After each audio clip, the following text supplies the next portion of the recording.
Plug in, log on, let's break it down. Truth ain't scared to be found. Dogma shakes when questions rise. No more fear, no more lies. Cyber deconstruction, let's get real. Faith when challenge starts to peel. If it's built on solid ground, why is it scared to stick around?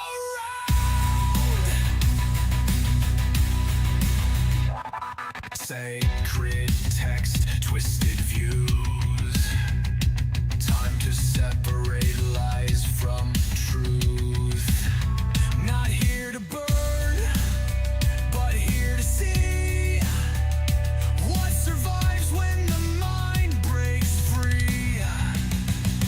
Deconstruct, analyze, open hearts, open eyes. If it falls, let it be. What remains is meant to be. Cyber deconstruction, let's get real. Faith when challenge starts to peel. If it's built on solid ground, why is it scared to stick around?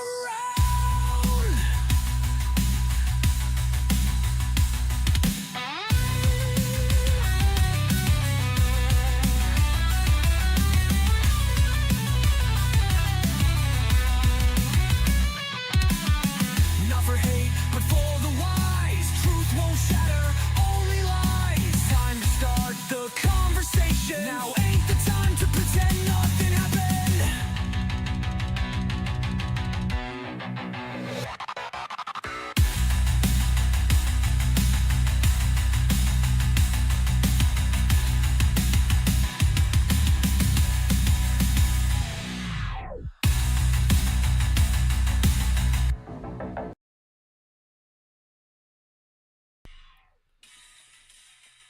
Welcome in, everybody. How is everybody doing? Let's start tapping those screens, sharing this live. Let's get that out. Let's get this up to 10K as fast as we can. Sooner we get this up to 10K, the quicker we can get on the FYP.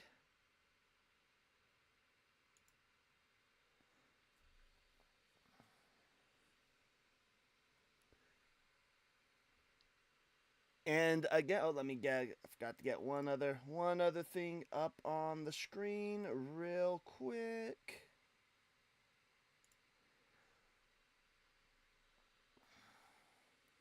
Get that YouTube link. Let me get that moved down just a little bit.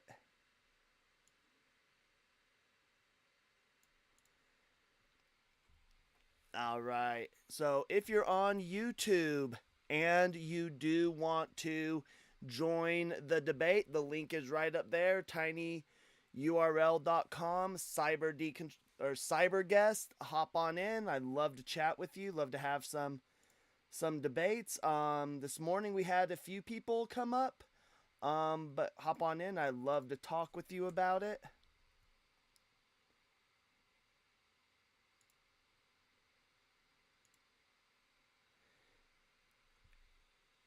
And Eternal Slumber, thank you on YouTube for all the shares. I appreciate it.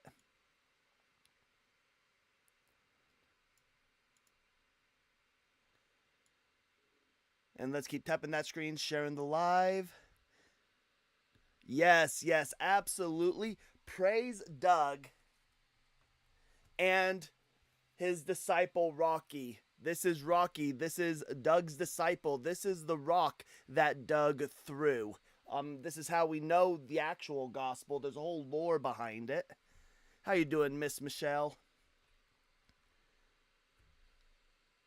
As I look over and I see people on both apps. If you were on both TikTok and YouTube, you are champs. I appreciate the hell out of you.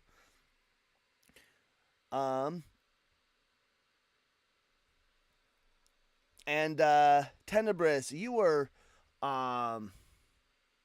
absolutely correct about the Son of God being Israel. Israel is God's firstborn son, and you are correct in quoting Exodus 4. In fact, Hosea in Hosea 11 reiterates this as he is giving his history. It's one of the things that they claim was a messianic prophecy, but it wasn't. Matthew claims it is a messianic prophecy when they went to Egypt, and he claims Hosea 11. But again, in order to understand Hosea 11, you do have to go read Exodus chapter 4, verse 22, where God tells Moses, he says, hey, go talk to Pharaoh, because you're going to do all these miracles. Go talk to Pharaoh and tell him that Israel is God's firstborn son. So you were absolutely correct there. I'm just going to check something on my camera real quick. We're going to, there we go. Oh, now that made me see through. All right, we'll darken this up a bit, and then there we go.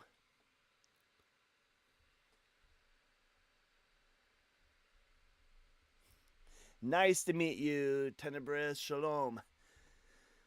But yeah, let's get some debates up. Let's get some Christians coming up. Definitely want to have some debates tonight. I did struggle a little bit earlier with some. I didn't get anybody on YouTube. I had a few people over on so I didn't get anybody on TikTok. I did get a few people coming over from YouTube though. BD, you see the link up there? If you see the link right up there, tinyurl.com/cyber-guest, give that a click. Come on over. We can talk about it. Oh, I do have somebody. Oh, it is Twitchy. We have Twitchy, and somebody had mentioned Twitchy to me. Let me get Twitchy on over here real quick. We'll get that copied over here. Open this up. We'll go here. We'll go properties. Hit OK.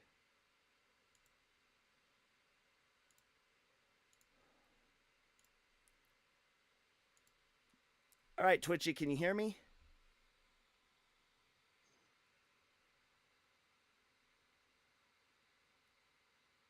Twitchy, can you hear me? All right, and I can hear you just real quick. If you are over on TikTok, leave ones in the chat if you can hear Twitchy. And over on YouTube, go ahead and do the same. Hit ones if you can hear Twitchy. And how old are you? 32. All right. So, and you're a Christian, I'm assuming. Yes, sir. All right. And so the question is, can you prove my divinity? There's two ways we can go about this. The first one is, I'm also a mythicist. I don't even believe that the historical Jesus is presented in the New Testament existed. So we could talk about that, or we can jump right into his divinity via messianic prophecies. Oh, yeah, sure. If you want to talk about the deity of Christ, that's fine. Yeah, we can do that. So what's your strongest evidence that Jesus... Well, let me rephrase that. What is the strongest messianic prophecy that you feel that Jesus fulfilled?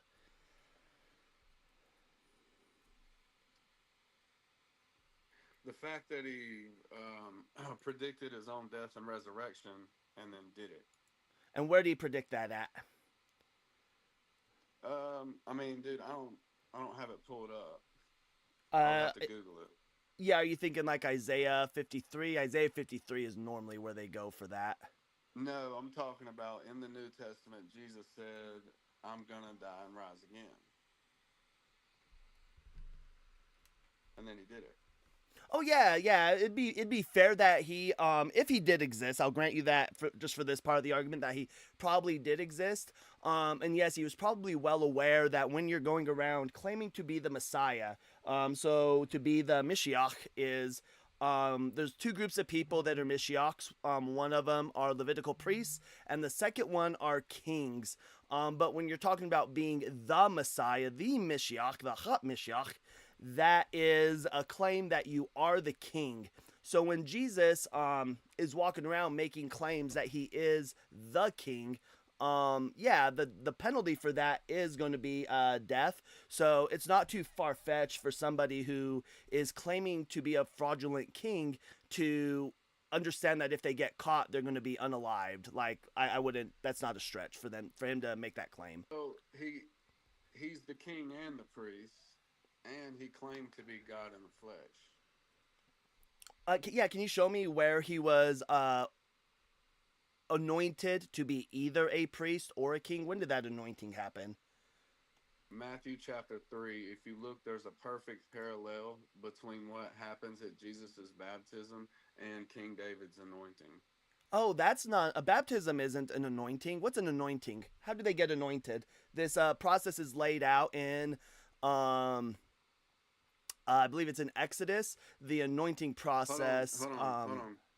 So can you Probably explain Leviticus. to me? Can you explain to me how when Samuel put the oil on David and proclaimed him to be king, the Holy Spirit came upon him? When Jesus was baptized by the last New Testament, the last Old Testament prophet, John the Baptist, the Holy Spirit came upon him. You see a perfect parallel there.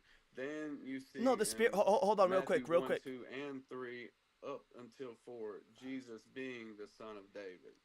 Well, let's hold on there, and we'll get to Matthew 1. I'm glad you brought up Matthew 1 because there's a passage in there that I like that's quite damning for Jesus. But no, having the feeling of a Holy Spirit come upon you is not, excuse me, is not olive oil, right? The anointing process is quite clear on how that happens, and it has to be done by a prophet with anointing oil that are made from olive trees. And the Holy Spirit's not oil. You and I know that. Like, so it's nice to The say. Holy Spirit was oil. However, you see a clear parallel between the oil and the Spirit. Well, I know you like to think that, but that's just anywhere. It's not. That's nice apologetics, but it's not. Let's look up the actual process. Oh yeah. Are you familiar? Hold on, my thing's coming on over here on YouTube. We have to do these little things. Because No, that's not true. So I can. No. Are you familiar with what phenomenal conservatism is? Yeah. So phenomenal conservatism is a philosophical belief that my seemings can seem real and I'm justified in them unless there is a defeater for them. So like, for example, I seem to be real. I seem to be talking to you. So I am talking to you unless you can give me a defeater. Now, an example of a defeater. Yeah, you have to give me the defeater and prove to me that I'm in the Matrix then. Like, for example, a defeater would be.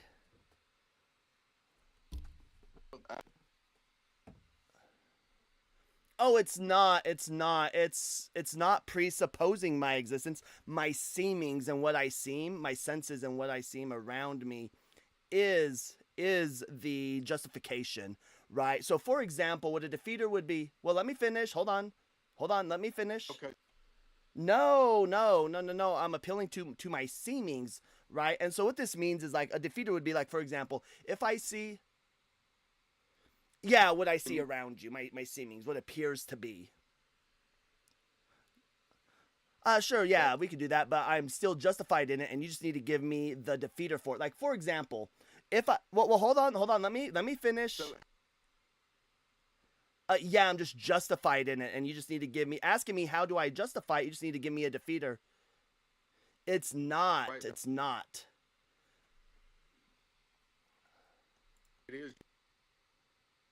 What? No, I'm saying that it seems real, right? So when it seems real, it's not. Matter of fact, I'll get you a more exact definition for it if you'd like.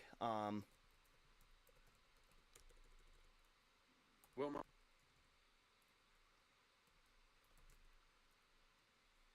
Yes, and the defeater for that. Hold on, hold on. Yes, and the defeater for that is that makes her views to not be justified is that she has a mental disorder, right? So that is the symmetry breaker there, right? So you have a reason, you have a justified reason to not take her seemings to be justified, right? hey, Oh, it's probably because I was looking something up. YouTube does this. YouTube does this thing where I have to stay like on OBS or else it doesn't go through on YouTube. But let me check something just real quick. Make sure we do. all right, and I want to grab my Bible real quick. Yeah, that's fine. Since I'm surprised you're talking about the Bible.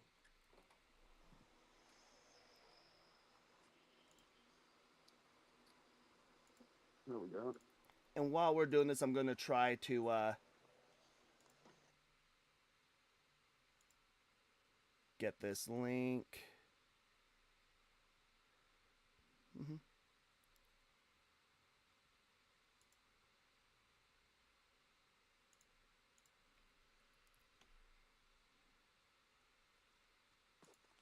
I wish that I was able to use my computer right now because I don't have headphones to plug into this phone. And yeah, yeah. Surprise! Cyber's talking about the Bible.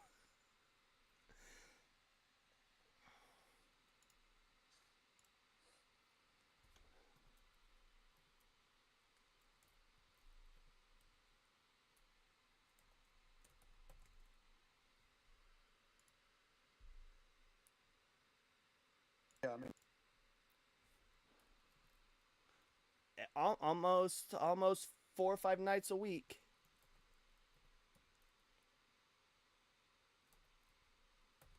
no. All right, so phenomenal conservatism holds that it is reasonable to assume that things appear as they are, except when there are positive grounds for doubting this.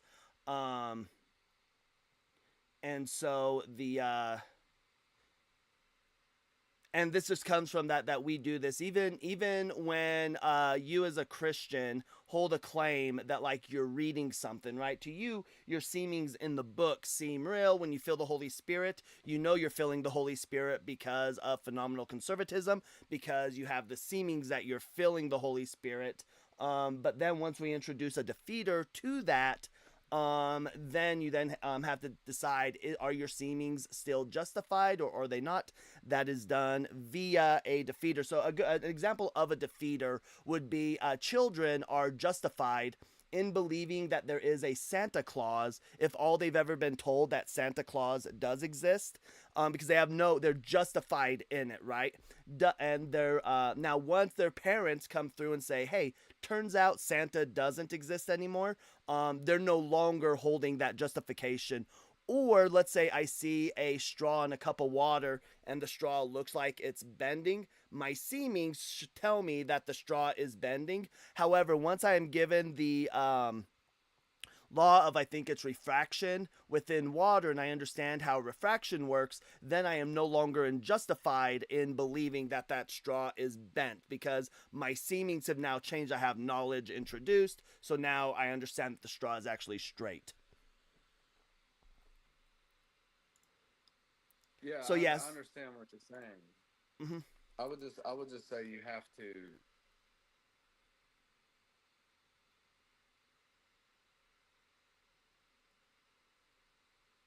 Yeah, it's just transcendental. Everybody does it. We all do it. Um,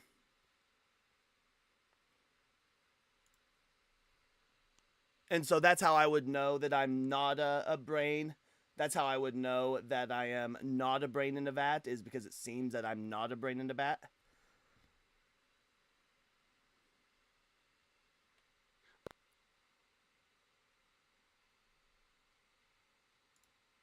Oh yeah, that's why we use the word seemings, because again, if I introduce, huh? No, So you're no, it's not with faith. No, no. When I use the word seemings, I'll give you a more exact definition of seemings.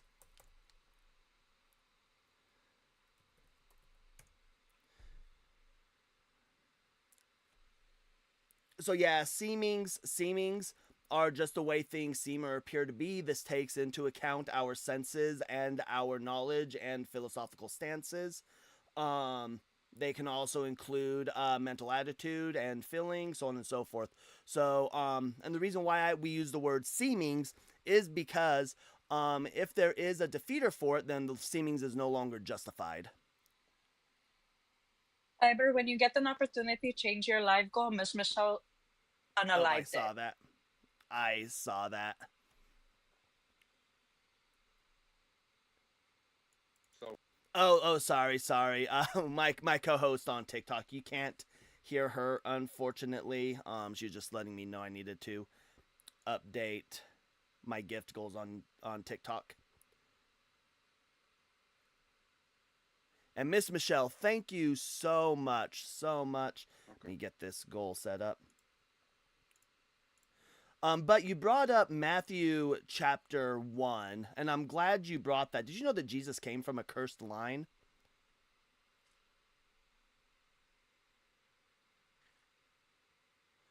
Well, the story. So yeah, it was.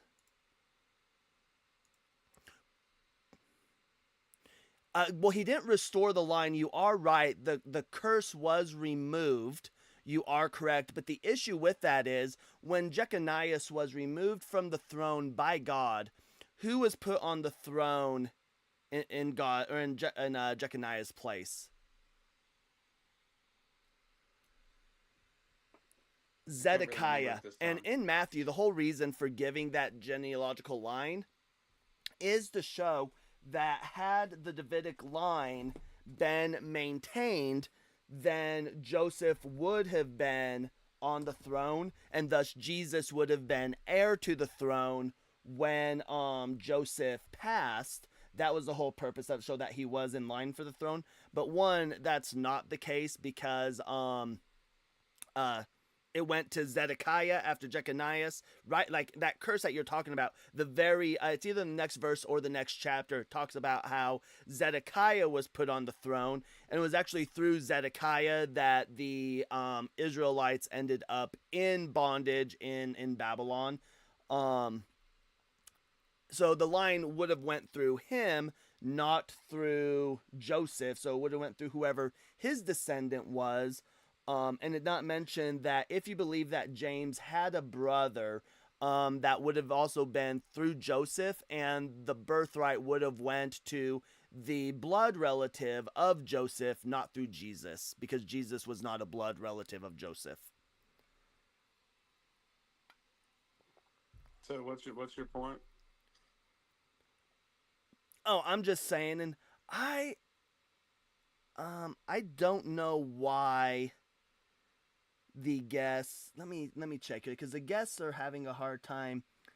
They can't hear you on YouTube, and I don't know why. I have it's it's opened up. They should be able to hear you. The link is in. You're on the screen. So I don't know what. Oh, there we go. Now they might be able to hear you. I think I might have fixed it. All right. Yeah, and so I mean, even if I grant you your Just argument, an FYI, Dr. Joe and while a Miss natural Michelle biological son smashed may your not last have been goal. able to Thank you, obtain the throne, ladies. the legal claim could still come through Jeconiah's line, especially in light of that line being restored. I can't remember the exact verse right now. Well, it was restored. It was restored during the Greek occupation. That's when it kind of mentions it, because it mentions that he was never on the throne. The God mentions that the curse was removed, but he never sat on the throne. The person that was removed never sat on the throne during the Greek occupation, but there was still a line from Zedekiah that was still on the throne. And then after the Greek occupation, we have the Hasmonean dynasty, which were Levites. The Levites essentially took over the throne until Rome came in. And once they became a protectorate of Rome, then Rome put Herod on the throne, mainly because Herod was loyal to Octavian Augustus with his little civil war with Mark Antony. During that civil war, Herod the Great supported Octavian Augustus. So as a reward, Octavian Augustus put him on the throne. As a matter of fact, Herod kind of flipped sides. If you read the stories of that, Herod was initially, the group that Herod was affiliated with was fighting for Mark Antony, and then they flipped sides. And they went to go support Mark Antony, and they gave Mark Antony some damning information involving Judea and that area with Mark Antony's troops, and that turned the tide. But it doesn't change the fact, though, that it would the line itself still would have went through Zedekiah. Well, you just said that the curse was removed, so you granted my point. Therefore, it invalidated No. point. No. I granted the curse. If you don't mind, I would like to break down something, and I don't either. You're gonna have one of two things that you're gonna have to say. Either one, Matthew was a genius, or two, the Bible is inspired by God. What are these? Because I think Matthew's the worst text to go to. From Matthew 1 to 4, you see three things. You see the Abrahamic covenant being fulfilled. You see the Davidic covenant being fulfilled. And you see numerous.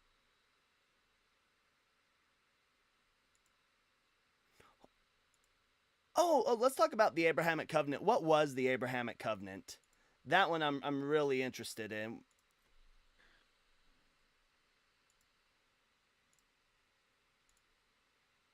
Abraham and said, look at the stars.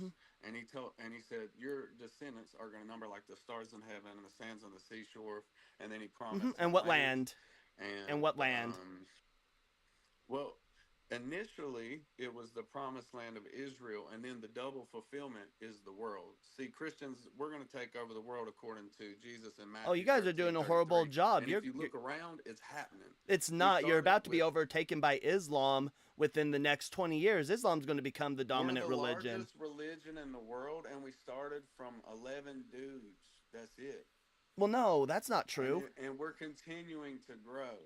And it's not going to be. No, stopped. you're not. Christianity's at a standstill. It's been at a standstill. Islam is quite literally about to surpass Christianity in numbers within the next probably 20 years. But the issue with the double fulfillment is one, you have to, in order to have a double fulfillment, the first one has to be fulfilled first, right?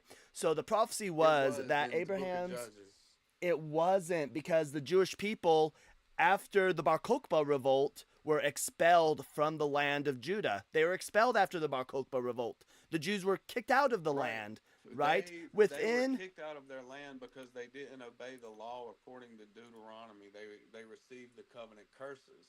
But none. They couldn't follow the law. They couldn't follow the law. The temple was destroyed in 70. They couldn't follow the law. The temple was destroyed in 70. So they couldn't follow all the laws, right? So what I'm saying is, Jesus predicted the destruction. Jesus didn't predict it. Proving the Bible true. Jesus didn't predict it. In fact, are you familiar with what stellometry is? Matthew chapter 24. Yes. So here's where my mythicism comes in. Do you know when? Have you ever heard the term stellometry, stylometric analysis? No, but in Matthew 24, Jesus predicted the destruction of the temple. He didn't. So no. So I have a. So if you want to, because I can exegete it for you. Well, what I'm talking about. I believe Matthew was written in the mid-2nd century, and we see that through stylometric analysis.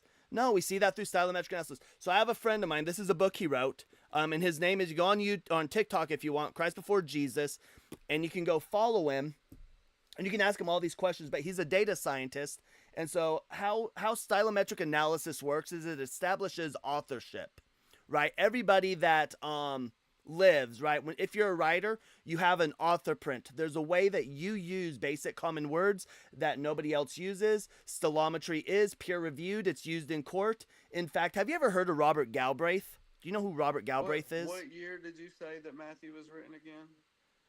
Matthew, most of the New Testament was written in the mid 2nd century. In fact, the first gospel written through stylometric analysis turned out to be Marcion's Evangelion, which was published in like 138.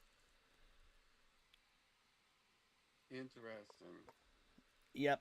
So yeah, I am not a huge textual guy, but I can tell you that the early church fathers, and a lot of them who lived before 150, quoted Matthew. Yeah, and a lot of the early church fathers were made up. I don't accept apostolic tradition. There's things that the church fathers couldn't agree on. Do you know who gave the Gospels their name? Do you know what year and who gave the Gospels their name? I'm not aware of that, no. Yeah, so it was Irenaeus, and I believe it was in, let me double check the date on this.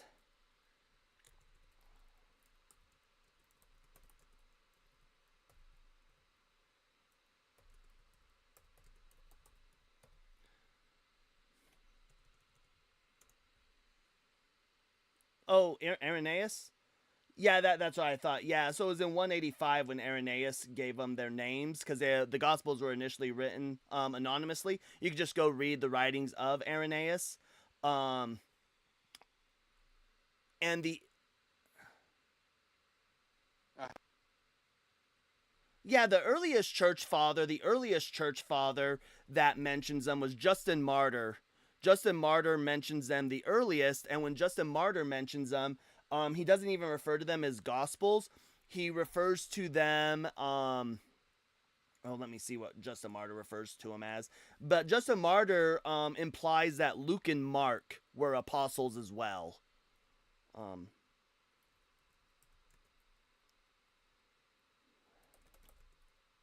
So the Gospels are first mentioned by Justin Martyr in 150, and he calls them the memoirs of the apostles. So that's what Justin Martyr calls them in 150. In 180, Irenaeus refers to them, gives them their names in 180. The earliest manuscript we have is P52, which is in the John Riesland library right now. Even now, the John Riesland library places it at 200. It no longer places it at 125 at the latest. Now it places it firmly at 200. And when we go and we look at so what stylometry does, again, it looks at authorship. So I mentioned... go ahead. The problem that I would have accepting your explanation of when these things were written is because when you examine the names, the locations, they get it right every time. And doing that 120 years after the event, yeah, so does Harry Potter, would be nearly impossible. So does Harry Potter. Harry Potter gets names and locations of real people right in Harry Potter. When you're able to write fiction about a location in order to appeal to people, we add real locations, we can add real events. So we can... if it's fiction, how do you deal with the fact that Pontius Pilate's name is found inscripted in, I can't remember exactly what it was, but his name was found as the governor? How do you deal with that? Which historian are you talking about? Are you talking about Tacitus? No, I'm saying there is a physical monument with Pilate's name on it. If you're saying this is fiction, yeah, Pilate how do you existed. deal with that Yeah, information? Pilate existed. John the Baptist existed. Like, I don't contend that these minor characters existed. Sure, they existed. But again, when we write fictional stories, we include real people in them. Harry Potter uses real people that actually existed. Right? It talks about the the Denying president. the existence of Jesus means you're going to have to get rid of, like you said, Tacitus, Josephus, and numerous other people that attested I to don't, because Jesus we can living during that time and the Christians doing what they did. So we don't have historically, to. that's just a fringe view. No one, not even Bart Ehrman, would accept that. Well, I don't care what Bart Ehrman says. I can name. Well, he's a So New Testament scholar at an actual big university, and you're a TikTok guy. So I would if well, I were let, you. let me ask you a question. So, like I said, I'm a mythicist. Question for me is, how many atheist historians can you name right now? All right, so I'm about to name. Don't. So yeah, so we're going to talk about Thomas Brody, Richard Carrier, Raphael Lataster, Robert M. Price, Thomas Thompson, Philip Davies, Hector Avalos, Arthur Drogue, Carl Ruck, David Madison, J. Harold Ellens, Nicholas Peter Allen, Rodney Blackhurst. I can keep going on for about 60 more names, and these are all individuals that are PhD holders. They all teach New Testament studies. They teach academics. They're scholars, and they're all mythicists. They hold my stance that Jesus never existed. The historical Jesus never existed. As a matter of fact, there's a doctor that you can go read. She just released a book. Her name's Dr. Nina Lifsey. She released a book, and she doesn't utilize stylometric analysis. She draws her own conclusions. But she even draws that Paul never existed. And she teaches at, I believe, the University of Oklahoma, I believe. So, like, mythicism isn't like, it is a fringe thing, yes. But it's starting to take off when we utilize stylometric analysis. We're beginning to realize that these texts really were written in the mid 2nd century. Like Yeah, Irenaeus, do you. fringe movements tend to take off when people suppress the truth and unrighteousness. We're not That suppressing the quite truth. We're often just happens. no, we're just talking about it. But my question for you is though is you invoked church fathers. How old do you think Jesus was when he died? He was approximately 33, and I'm Yeah. aware you're about to appeal to Irenaeus and him saying Yeah. he was 55 or Yeah, something. and Irenaeus said he was 50. Irenaeus is where we get like the start of apostolic tradition, apostolic lineage, because he states that his mentor, Polycarp, trained under John, right? But if we're understanding that Irenaeus thought that Jesus lived to be 50, and now we're going, oh, so we know that's not true. You don't hold to that, and then we're going to say that John also had to have had his age extended out as well. So yeah, so we have no reason, based off what you were saying, that we have no reason to just trust the church fathers' apostolic tradition, because that was your claim. We need to trust Well, the I church don't know. fathers. See, I don't trust apostolic tradition. I'm a sola scriptura guy. I trust the scriptures, God's revelation of himself to mankind. The early church fathers were not inspired. They're going to get it wrong. But Irenaeus is not the first early.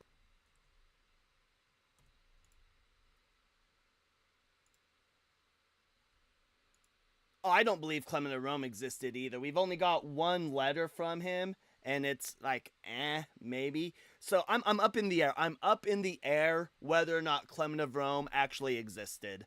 Um, but if you're sola scriptura, um, then how do you get around? Um, Let me look this up real fast. How do you get around Jesus saying that this generation will not pass away? Or again, when he's telling his disciples, there are some standing here that will not taste death before I come back. But the big one that we're going to talk about is mainly this generation. Yeah, how do you reconcile that? Yep.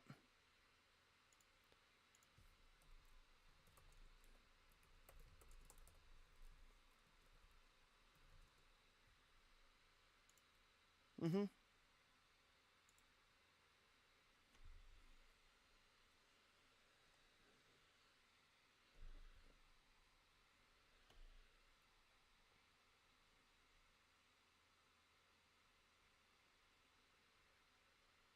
Mm-hmm.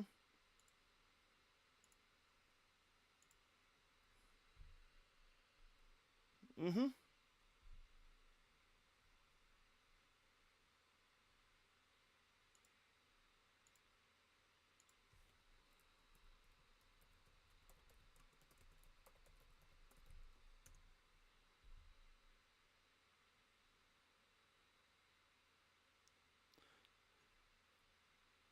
So wait.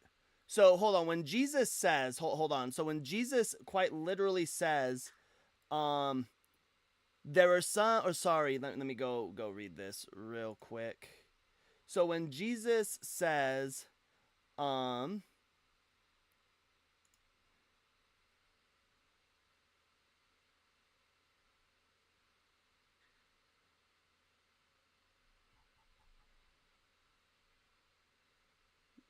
yep, yep, yeah, and he's talking about that.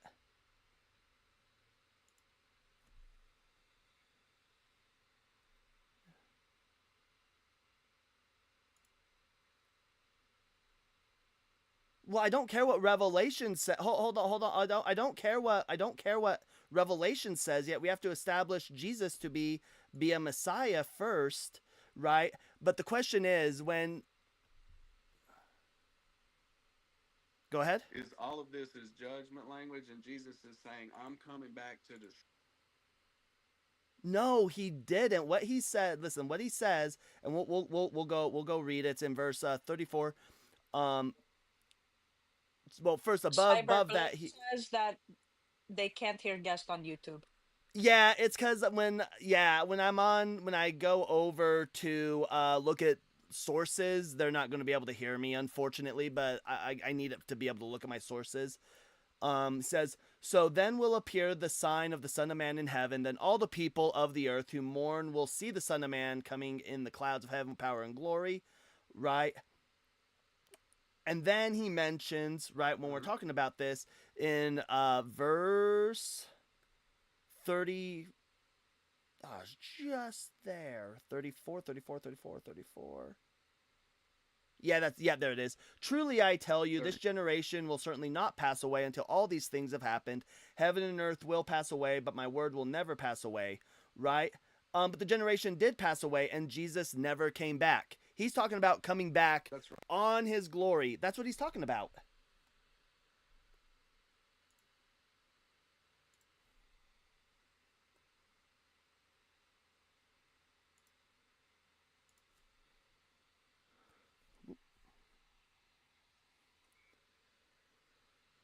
Concerning his ultimate return, look at verse 36. But concerning that day or hour, no one knows. So you see the near demonstrative referring to the destruction of the temple. Truly I say to you, this generation will not pass away until all these things, the things he described, was all judgment language. I just explained that. But No, he gives us a cutoff. Return, Hold on. He gives us a cutoff date, the cutoff date, and he does this a few times. So this cutoff date is within 40 years. So he says within 40 years. And then he says now within that 40 years, nobody knows exactly what day that is. He just says within the 40 years. And again, we can go read that is difference. There's a difference. There's a near demonstrative in verse 34. There's a far demonstrative in verse 36, which shows he's shifting what he's talking about.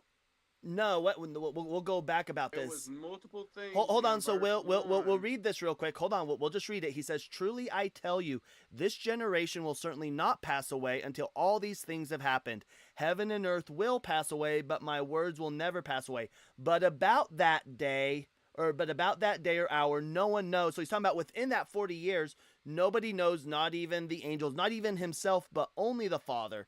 So that he's still talking about within that 40 years. He's still talking about within that generation.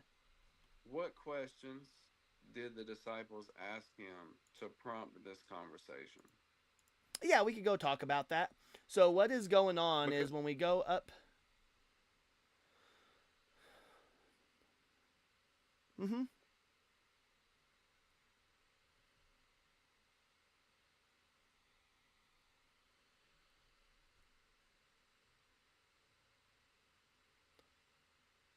No, what I'm saying is my belief is that this was written in the mid 2nd century and that they are writing this to say in the past to make it sound like Jesus predicted. I don't believe Jesus predicted. I believe this was written in the mid 2nd century. That this was about the ultimate return of No, Christ, I'm looking. I don't think that you knew. I knew it was. But again, the issue that we're talking about here is that he is talking about, yeah, the temple is going to be destroyed, right? And then he says, after the, right, so let's go read it again. So we'll go take a look at it. I have to keep coming back because if I stay in the browser, YouTube can't hear me, right? So we're getting the destruction of the temple, and then, so we get the destruction of the temple, Mount of Olives. Verse 9, then you'll be handed over to be persecuted, to be put to death. You'll be hated by all nations. So we're talking about that. And then it says, so when you see standing in the holy place the abomination that causes desolation spoken through the prophet Daniel, let the reader understand. Let those who are in Judea flee to the mountains. So we're talking about when this abomination happens, right? And then we're going on, if well, hold on, because we're trying to get my understanding of this. So we need to hear me through real quick. Yep. If those days had not been cut short, no one would survive. But for the sake of those elect days, for false messiahs, false prophets will appear and perform great signs. So now we're talking about how there's going to be fake messiahs. If those days had not been cut short, no one would survive, but for the sake of elect, those days will shorten. But at that time, if someone said, so at the time of the destruction, right, if someone says, look, here is the Messiah, or there he is, do not believe it, for false messiahs and false prophets. So now he's talking about how there's going to be false prophets during that time as well. So if anyone tells you, there he is out of the wilderness, do not go out, he's in her rooms, immediately after the stress in those days, the sun will, and then he's given a clarification of prophecy. The sun will be darkened, the moon will not give its light, the stars will fall from the sky, and the heavenly bodies will be shaken. Then will appear the sign of the Son of Man in heaven, and all the people of the earth will mourn when they see the Son of Man coming on the clouds in glory. And he will see his angels with a loud trumpet, and they will gather his elect to the four winds. Now learn this lesson to the fig tree. And then we go into, so we're given the lesson of the fig tree. But about that day or hour, no one knows, not even the angel. So then we get the lesson from the fig tree. Truly, I tell you, this generation will apply until all these things have happened, right? So even if I grant you that it's talking about the temple, right, then this needs to happen within 40 years after the destruction of the temple. No. Jesus was saying that from his starting point, the temple would be destroyed within.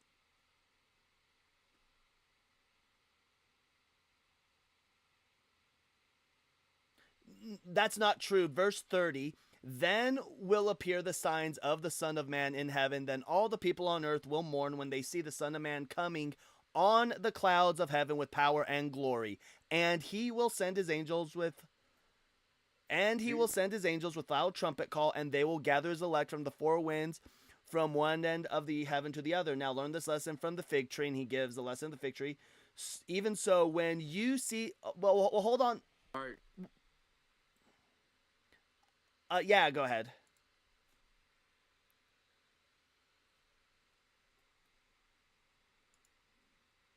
And angels means messengers. What happened after the temple was destroyed? The messengers, the apostles, were sent out to gather the elect among all the nations. They stopped hanging out in Jerusalem, and they were sent.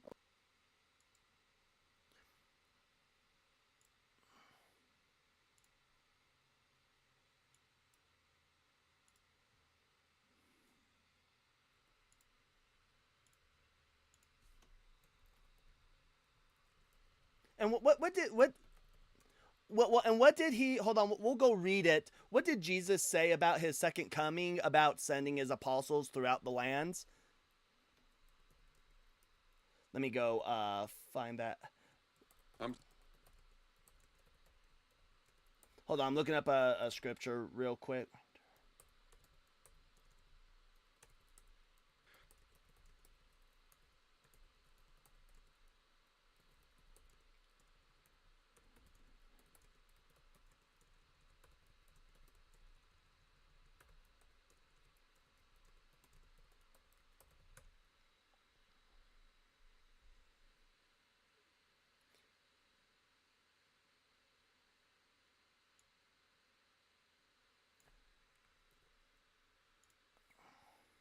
Yeah, there we go. Daniel 10, that's what I was looking for. Daniel 10, Jesus tells his disciples that you will be persecuted.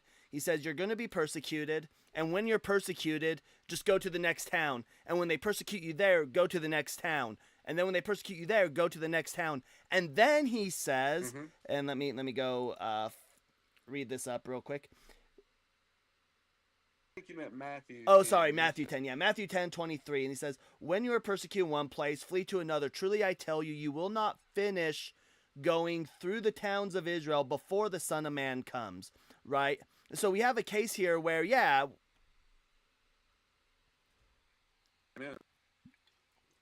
Yep. Went through the towns of Israel, preaching the gospel, and then the Son of Man came in judgment. That's what all of. Yeah, but did he come before? Hold on, did he come is. before they finished going through all the towns of Israel? No, he didn't. They had to go throughout the rest of the Mediterranean world.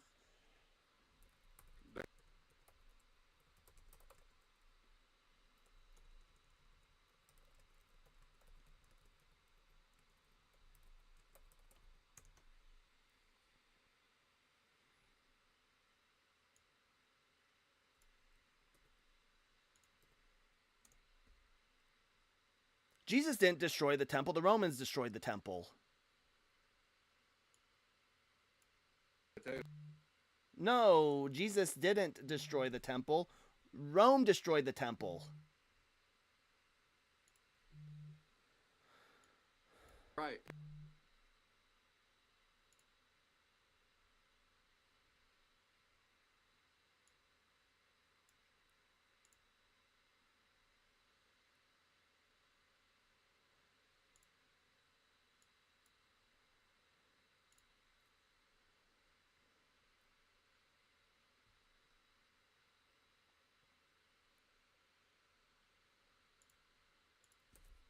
Well, let me go look at Daniel. But the issue that you're going to run into, though, with Matthew, with these prophecies, because you got to remember, there's 3 of these prophecies that are pretty damning, right? There's the one that says, this generation will not pass away, right? And we're talking about the destruction of the temple. So with the destruction of the temple, Jesus needed to come back within the 40 years, right? Now, you're trying to say, well, that's when he was going to send his messengers out, the angels out. Well, his disciples did go out. And he tells his disciples that you're going to be persecuted. It parallels what he's saying about the temple destruction, what he's saying. And they go out, and he says, when you're persecuted here, go there. And when you go there, you're going to be persecuted.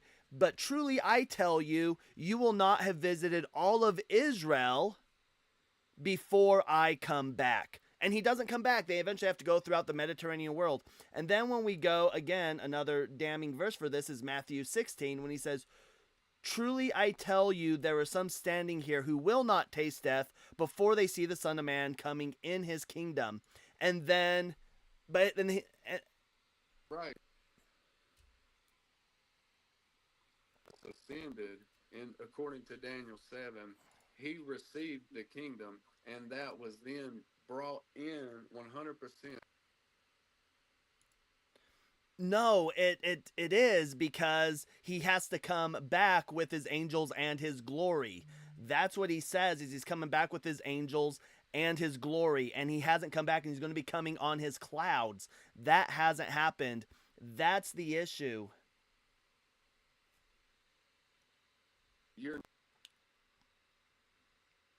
I have read the Old Testament. And why? Because I don't believe it. I think it's just apologetics. And you gotta remember, I believe.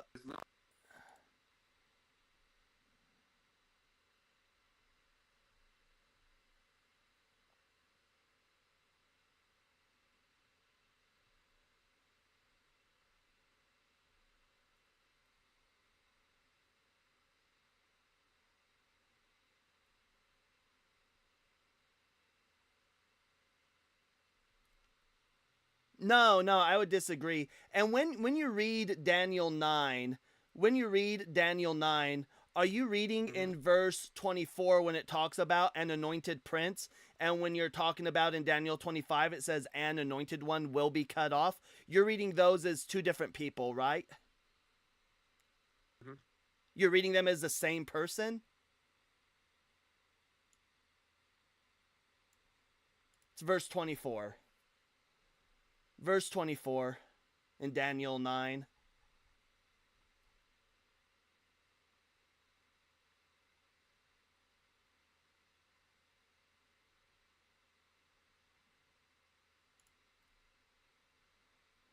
Daniel 9:24.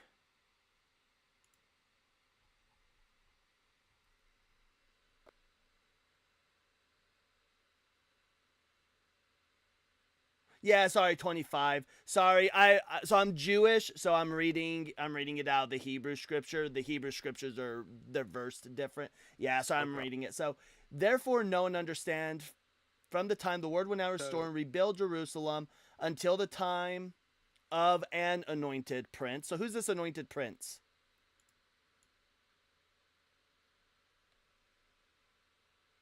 Hold on. Therefore, and understand that from the time the world went out to restore and rebuild Jerusalem until the time of an anointed prince. So you believe that is Christ. Okay, so the next question is. So then my question is then in 26, in verse 26, when it says an anointed one will be cut off, this is a different person. This is a different person. No. It's not. It is.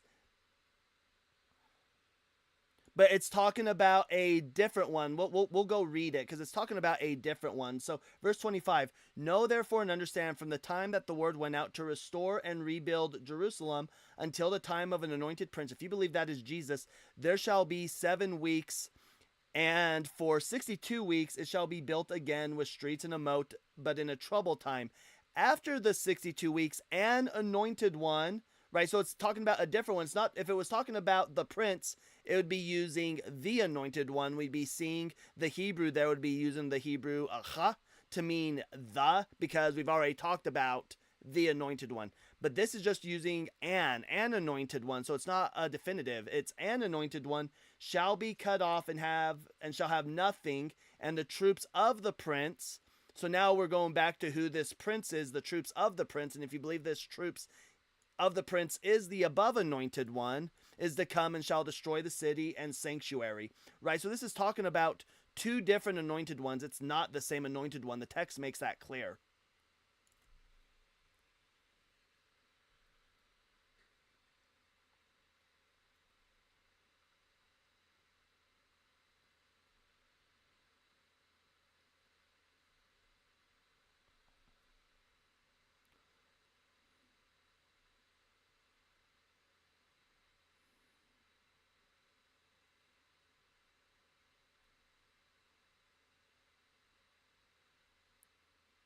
Yeah,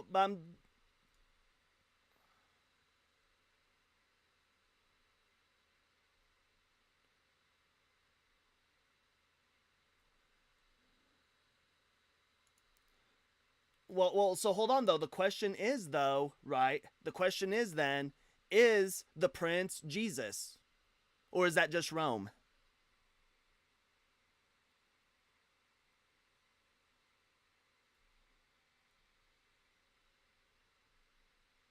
Well, no, the prince in Rome. No. So it's no. So it's talking about two different anointed ones. The first anointed one is the prince, right? So it states right. Um, an anointed prince there shall be. So you go with 7 weeks, and for 62 weeks it shall be built again with streets and a moat, but in a troubled time. After the 62 weeks, an anointed prince will be cut off. So we've got there shall be 7 weeks and for 62 weeks, right? So the way the Jewish interpretation of this is these are two different time periods. They don't stack on top of each other. You've got the 7 weeks and then the 62 weeks, right? That's how it reads when you read the Hebrew. That's how it reads. Is it reads as two different time periods. right? So the Maccabean view. Okay. So keep in mind, I'm an atheist. I don't trust Daniel. I believe Daniel was probably written during the Greek occupation. And the reason why we get this is Daniel is extremely accurate when we're talking closer to the Greek Empire and the Greek occupation, closer to the Maccabees. Daniel is extremely accurate, but once we move further and closer to Babylon, Daniel starts to get wildly inaccurate. For example, Nabonidus was not related to Nebuchadnezzar. We know that now through history. We have the Nabonidus cylinders. Nabonidus was not related to Nebuchadnezzar. A lot of the things that Daniel attributes to Nebuchadnezzar, we have no evidence of Nebuchadnezzar having ever done those things, but we do know that those are in line with what Nabonidus would have done. And so I just think Daniel, I think Daniel was trying to write something from the point of view of having been living during the Persian / Babylonian exile, and he just gets things wrong. And again, he starts to get more and more accurate the closer he gets to the Maccabees. All right, interesting. Yeah, I would love to see your sources on that. Now, keep in Yeah. mind, I have to go to church tomorrow, and I have like two really young kids, so I need to go to bed soon. Mm, However, I would like to possibly have you on my channel sometime. Maybe we can even set up. yeah. And I appreciate you too. You've been respectful. Yeah, let's do that. Are you ever on TikTok at all? That's fair. That's fair. Yeah, let's set something up. But I do appreciate you coming up. I do appreciate respectful on both YouTube and TikTok. Let me make sure I'm getting your name. I gotta pop into here, right? Do you mind if I Oh yeah, say go this ahead. real quick? So I have been very firm with my pushback, but I would just want you to know that I love you and value as the image bearer of God. And I'm pushing back so hard because there's so many people watching this and they need to hear the truth No, that's that fair. they're sinners in need of a Savior and Jesus died for them and they need to trust in Him. Yep. Yeah.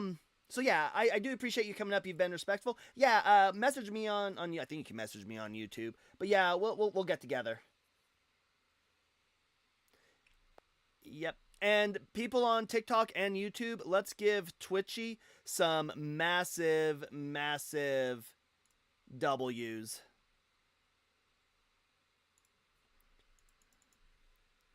And Hanji, oh my gift goal Yes. here was achieved. I'm sorry. Yeah, I told you Were, that. were you able to hear him? Nope. Ah. It's okay. I don't mind it because while you're online with the YouTube, guess what? I can read my book. It's a win-win situation. I just wish that they would um come up with a better way to do that. I'm trying to reset this goal. And again, when I run OBS, it slows down. Like, let me turn these flames off. See if these flames allow things to speed up a little bit. Is there anybody in the TikTok box? That is a negative, dear. All right.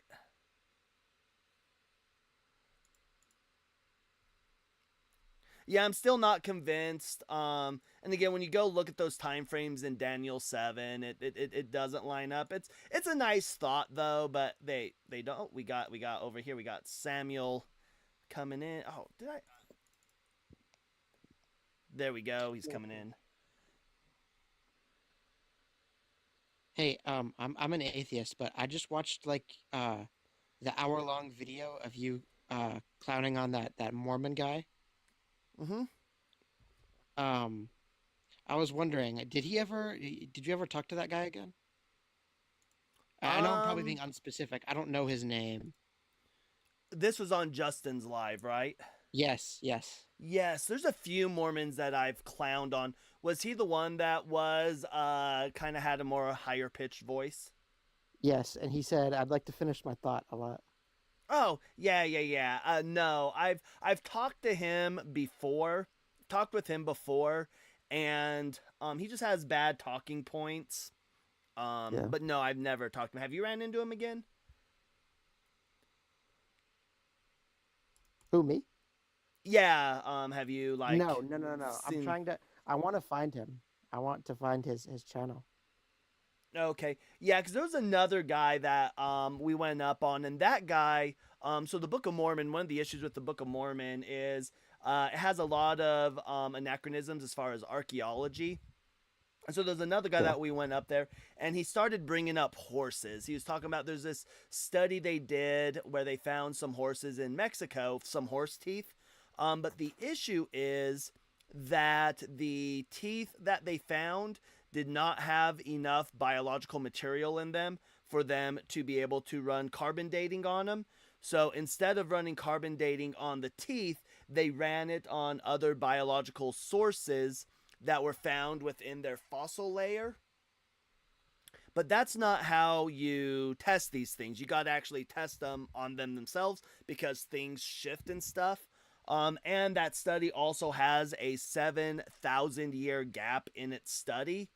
So it's just not an accurate study. And so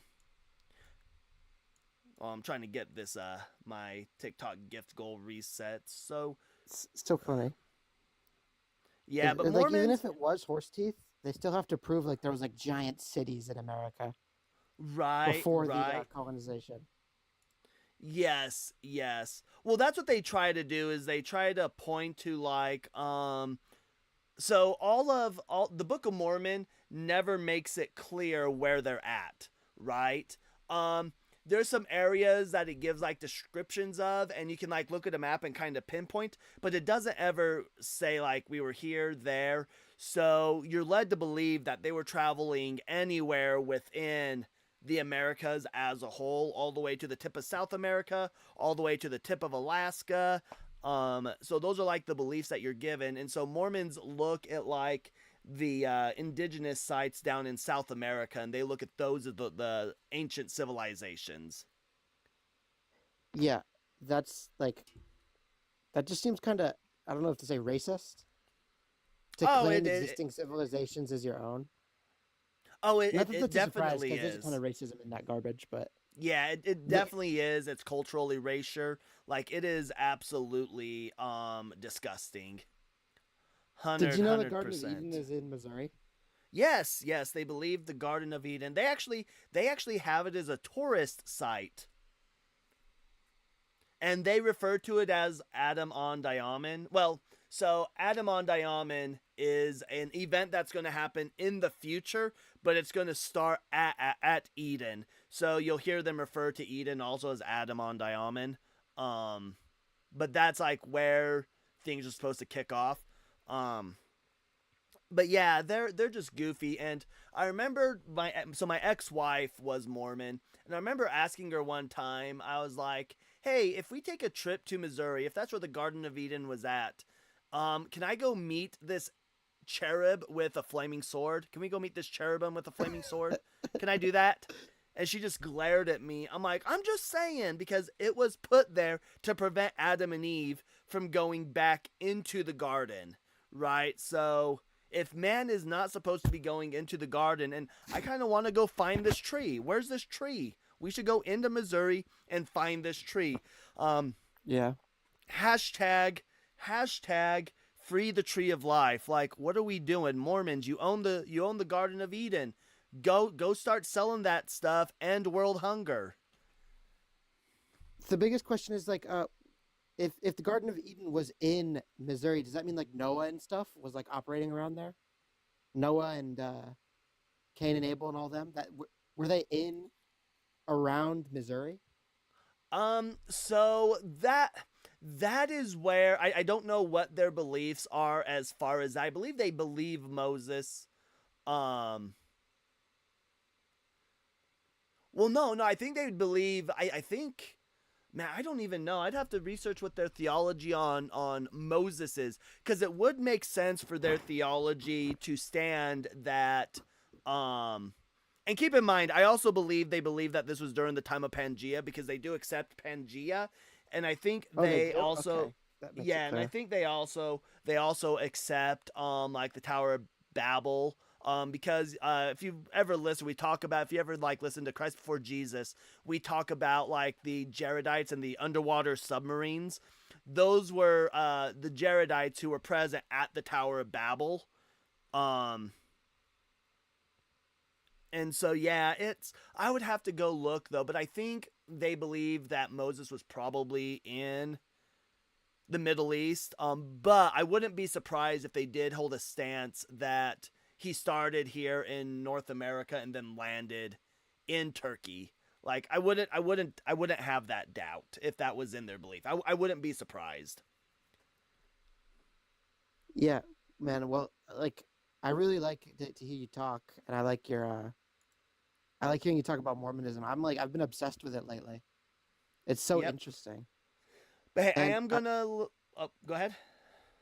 I just wanted to say real quick, I want to support you like financially. Should I subscribe to you on TikTok, YouTube, what? If you want to support me, you could do it either on YouTube or TikTok. Also, I do have my links in my link tree. You can support me that way. Also, Hanji, who's right below you. Everybody, make sure you're Yes. following Hanji. Make sure you're following Hanji and check out her profile as well. She's got ways you can support her in her link tree as well. And Karisto agape mo. Thank you and for talking to me. I appreciate it. I know you have other people. yep, I'll not a see you, problem. okay? Yep, not a problem. I appreciate you coming up. And with that, I do have another guest over on Video Ninja. Let me see if we can get him brought up. Oh, it's on the tubes. Bet I can dish out another chapter of my Onyx Storm. Well, he's been sitting in there for a minute. Um, I just need to, and I think Justin gets away with being able to do different things, because I think Justin. So if you ever see Justin, say he's got like monitors. He has a wall of Listen, yeah, monitors. I was about to say that Malakia right there is like a fucking villain. Like he has monitors everywhere, like just watching. So like you'll see him like looking up and stuff. Right, get this open. Properties, got to go. Well, and Video Ninja also requires me. So I have this link, right? I have that link, but then when they come in, they have their own link that I have to copy and paste. So let's see if he is still here. And Sudhir, are you there?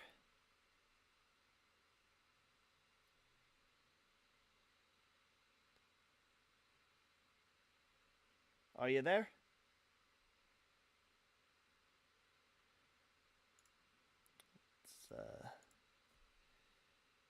I don't think he's there.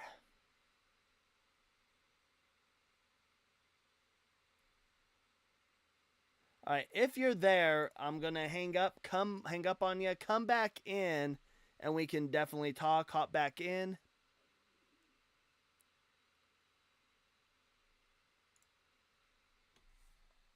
Ugh. But yeah, he wasn't responding. Um. Did you do all the things to Oh. make sure? Oh. Let Oh, me. He's talking. Let opa! me. There we go.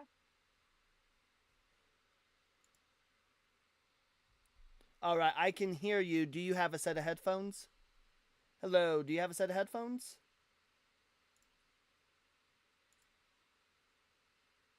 Thank you, Samuel, for the subscription. Responding. Did you do all the things? Oh, you sure?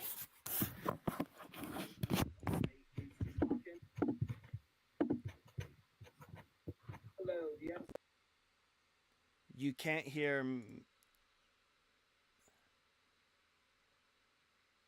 You can't hear me at all.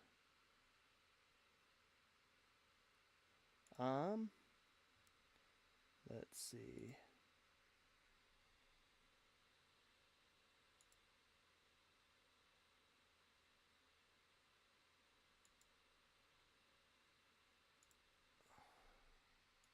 Here, come back up. I disabled you again. Come back up. I don't know why you couldn't hear me, though. That was weird. But come back First in. Samuel subscribed to the TikTok stream as well. Samuel, thank you so much. I appreciate that. And we are in Hollywood. and Yeah, Hollywood Hollywood is just subscribed as subscribed. well. I Mm-hmm. appreciate that, Hollywood. We are in a subwave right now, so I believe subscriptions are a little bit cheaper right now during subwaves, but let's put some massive W's for Samuel and massive W's for Hollywood. I appreciate those. It means so much to me when I get some subscriptions. All right, so we're going to try this one more time. I'm going to refresh the browser over here. It should pop up the guest. You should We're going to invest in go a monitor. boom, boom, and solo talk. All right, Sudhir, can you hear me? All right, and you have headphones? All right, and what's your age? And are you a Christian? All right. Yes. Are you able to prove the historicity of Jesus Christ? We'll talk about that first. Once you establish the historicity, just because last time we talked about prophecies, if you're able to establish the historicity of Jesus Christ, I would love to talk with you about his divinity.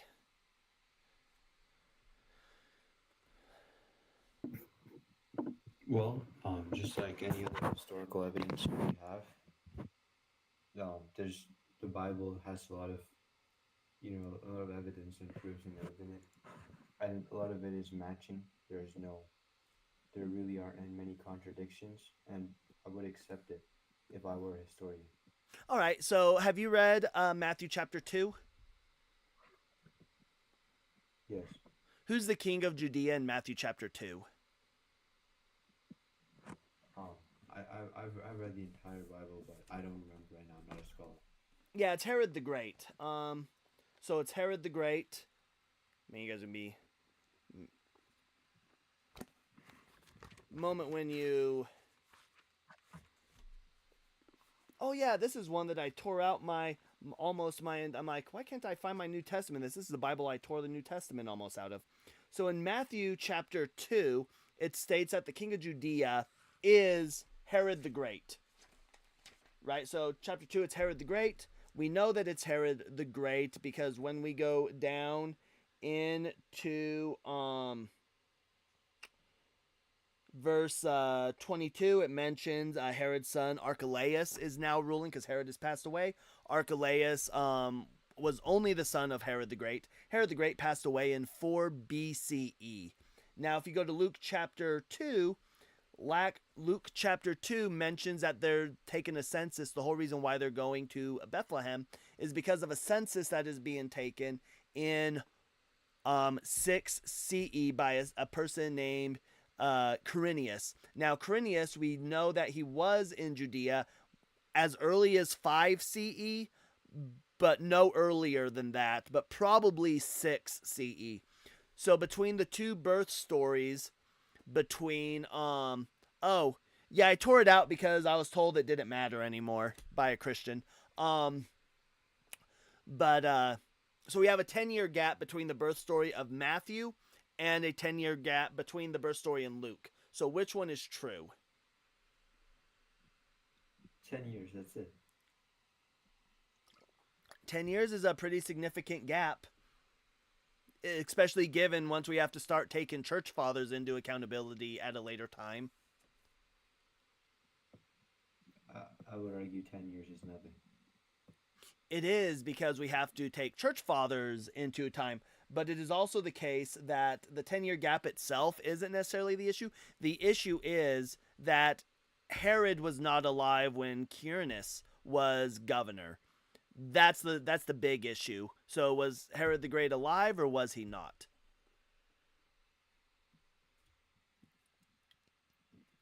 I don't understand the situation we're in. Yeah, so Matthew states that Herod the Great was king during the birth of Jesus, right? If you remember the story, Herod the Great, the Magi, the wise men, whatever term you prefer for them, visited Herod, and then Herod said, "Oh, and when you find him, come back and let me know so that I too may go and rejoice him." And then they realize there's something up, so they go another way. And then Herod sends the riders, the unalive, all of the children. So that's pretty significant. And then we have Quirinius, who was in there around 5-6 CE, 10 years later. But he didn't live during the time of Herod the Great. So one, either Luke or Matthew is not telling the truth. Oh, okay. Well, here's the thing. A lot of the writers, they got their information from previous writers.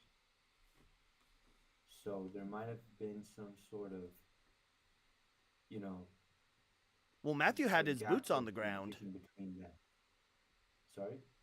Yeah, Matthew had his boots on the ground. He was one of the disciples, according to your belief. So there's most likely a gap of communication between them because 10 years is not that significant. No, but the naming of the people is.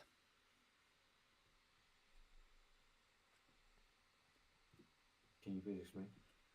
Yeah, if Quirinius never served as governor of Syria while Herod the Great was the king of Judea, that's an issue. That's a big issue. Why? Why?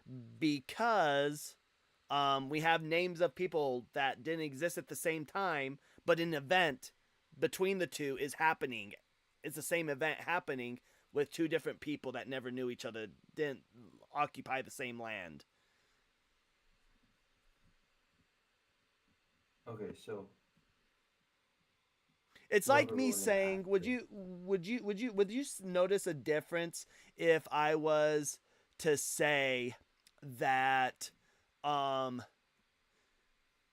if I said both Thomas Jefferson and George Washington were both serving as presidents at the same time, would that make sense?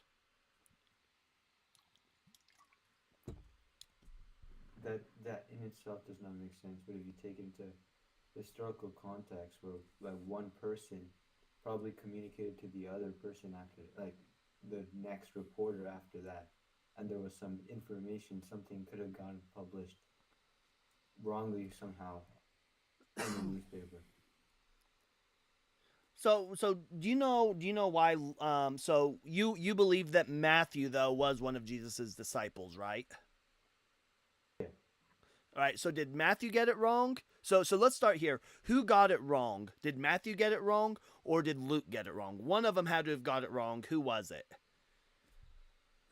I need to see. Oh, I'm well, not go really look sure. it up. Yeah, go look it up. Let's talk about another issue we have then. Are you familiar with Judas? No.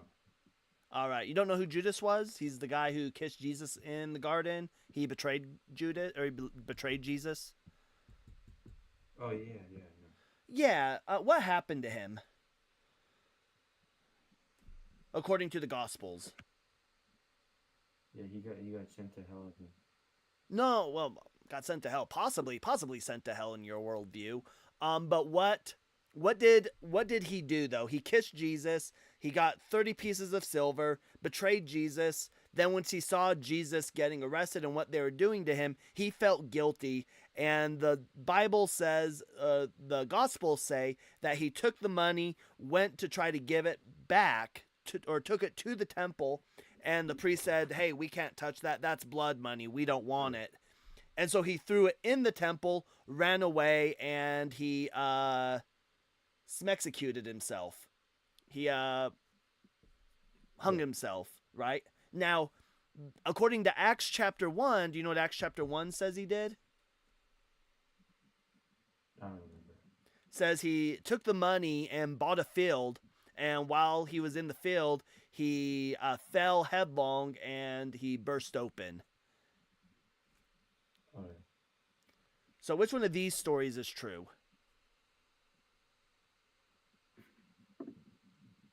Okay, so do you see how minor this contradiction is? Well, you view them as minor contradictions, but again, The dad if I was to cuts give someone. you if I was to give you a history book and it had these falsehoods in them, you'd be outraged if your children were learning from history books that had these kind of errors in them. You'd be like, "This isn't history." All right, so may I ask you a question? If Well, you I just need you presented to. with historical evidence that George Washington, for example, died from a gunshot or he died from falling down, I don't know. Mhm. Does Well, we know how he died. they're clearly contradictory. Does that prove that George Washington, sorry, that George Washington did not exist? Oh, well, the issues is, right?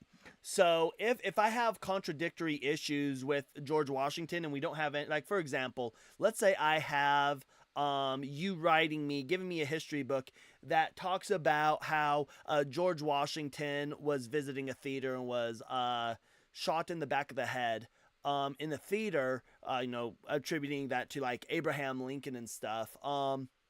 Then yeah, I'd probably take that author and I'd research it. And if we find out that there's other sources that all corroborate that it happened the other way, how he actually passed away, then I would probably disregard that historian altogether, and I wouldn't trust anything that that historian says. Right?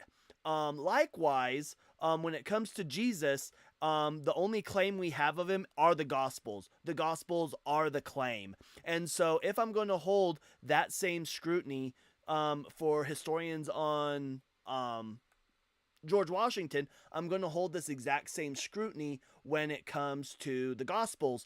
So you mentioned like Herod and Quirinius being a minor detail, but it's actually more major than that. Do you know who Josephus is? No. Josephus was a Hellenized Jewish historian, and he hated Herod. Absolutely hated Herod. If Herod sneezed funny, he was writing about it. And there is no historical evidence at all anywhere of Herod having ever ordered the mass execution of children. Not allowed, never given. And in fact, that never would have been allowed. Rome never would have allowed Herod to do that. In fact, we do know through Tacitus and some other writers, we do know that like Pilate was removed from Judea for being too cruel. And so when we read the narrative of Jesus's trials with Pilate, and with Pilate going and saying, "Hey, yeah, we're going to turn this to a vote," and being afraid of like an uprising. That's not true. We have historical writings where the Jews got upset because of water being money from the temple being used for water, and the Jews start rioting, and Pilate goes out and says, "Yeah, just end it." And the soldiers go out there and they start unaliving not only the rioters but those who are innocent, who aren't rioting, and he doesn't care. He just doesn't care. So the nature of the Pilate that we do know from historical documents doesn't line up with the text that we get in the Gospels, with Pilate being woken up in either the middle of the night or the early morning and running this trial, and then going and being like, "I find no innocence," or "I find this man innocent. What do you guys want?" That Pilate never did that. That wasn't Pilate's nature, right? We run into all these contradictions, and so I am justified in not having any reason to believe any of these writings about Jesus. It's they're not gonna tell you exactly what you know in history right now. Like whatever you understand right now about whatever Pilate did, they had a Well, different account, their own version of what happened, which was written in the Bible, and it does correct, not prove and its inaccuracy. correct, and the writing that they had is not accurate to the writings that we have of how Pilate was or how people were. It's just not accurate to the time period. That's the issue, right? If these were accurate, right, we I trusted. Like if it had said, if I had writings where Pilate was like this merciful person, then yeah, I could look at the story of Jesus's trials and be like, yes, that fits. That fits, but it doesn't, because Pilate wasn't a merciful person. It's Pilate it's didn't care called about the Jewish people at all. it's called a personal interpretation. If okay, let's take LeBron James for example, right? Most people Well, who haven't even well, met let's him stick. Let's say stick. they like him. Let's stick. But if Let's he stick with betrayed what one we're of his reading and friends, what we know in would history. anybody believe him? Yeah, sorry. Well, Yeah. We're not going to pivot to LeBron James because again, these are books that are being it's written. yeah, yeah. Yeah, because these It's are a so. personal like a personal account for what happened. Yes, but what I'm saying is that we look at these personal accounts and we apply them to how the person was in history, how he was documented in history, how he was. We know how he was. He was literally removed from his governorship, from his prefecture in Judea because Romans were like, "You're going too hard on the Jewish people. We're not trying to go to war against them right now because they at the time they really couldn't afford to go to war because they had just got over a civil war between Mark Antony and Caesar Augustus, and they're in the process of like trying to build their troops up. They're still trying to get over the losses of that war. So they're like, we don't need this people hating us, like, and he was removed because of how cruel he was to the Jewish people. This doesn't line up with the narrative story in the Gospels.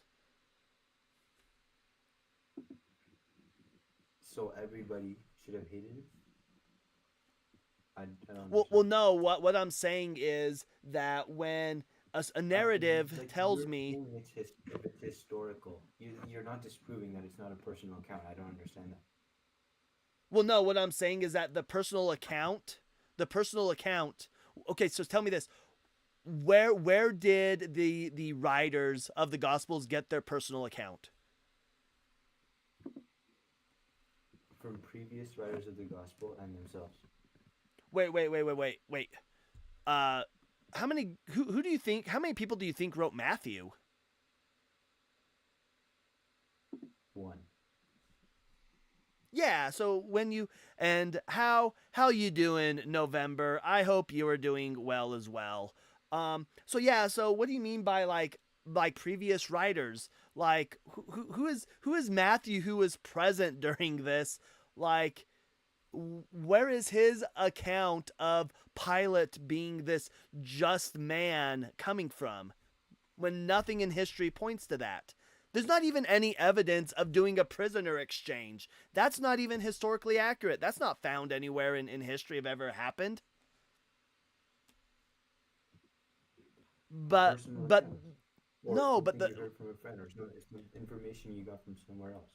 yeah, but what I'm saying, well, yeah, but what I'm saying is that the Gospels are giving information that they themselves living in the time period would know is demonstrably not true.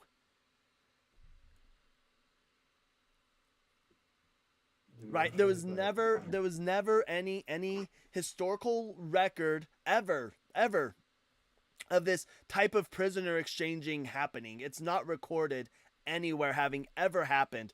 And so for Pilate to just randomly do this for Jesus doesn't make sense because there's no record of it. For Pilate to all of a sudden give in to potential riots doesn't make sense because Pilate would just go in and just unalive them. He had no problem unaliving them. We have documentation of him doing this. Even the innocent people, he doesn't give two shits if the innocent people are getting unalived. In fact, in the historical documents, when riots were happening, he told his soldiers to dress up as civilians and hide daggers in their cloaks. And then once the riots broke out, to then go and stop the riots by any means necessary. Right? So, like this, like it just doesn't match up. But doesn't make it false. It does make it false because doesn't it match would. up, I get it. That's one thing, but doesn't make It it does false. make it That's false. It completely means different. that whoever wrote the record was wrong. Their perspective of it was wrong. It was inaccurate.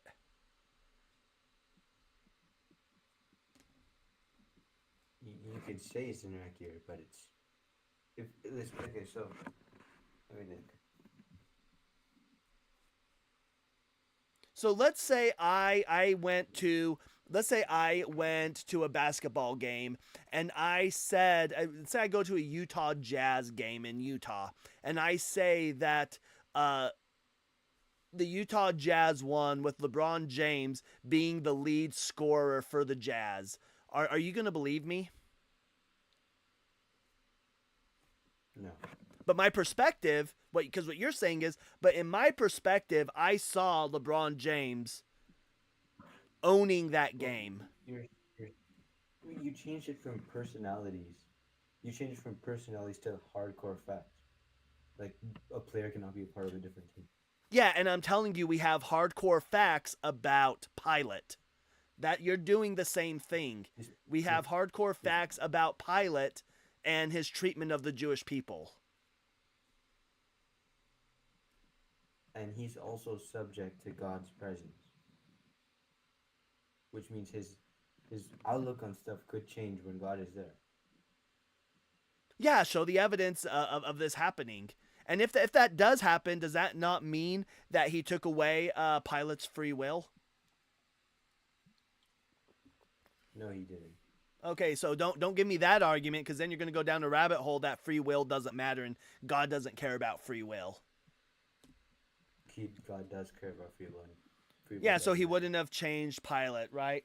But you brought up God. Can you prove God exists? Give me your argument for.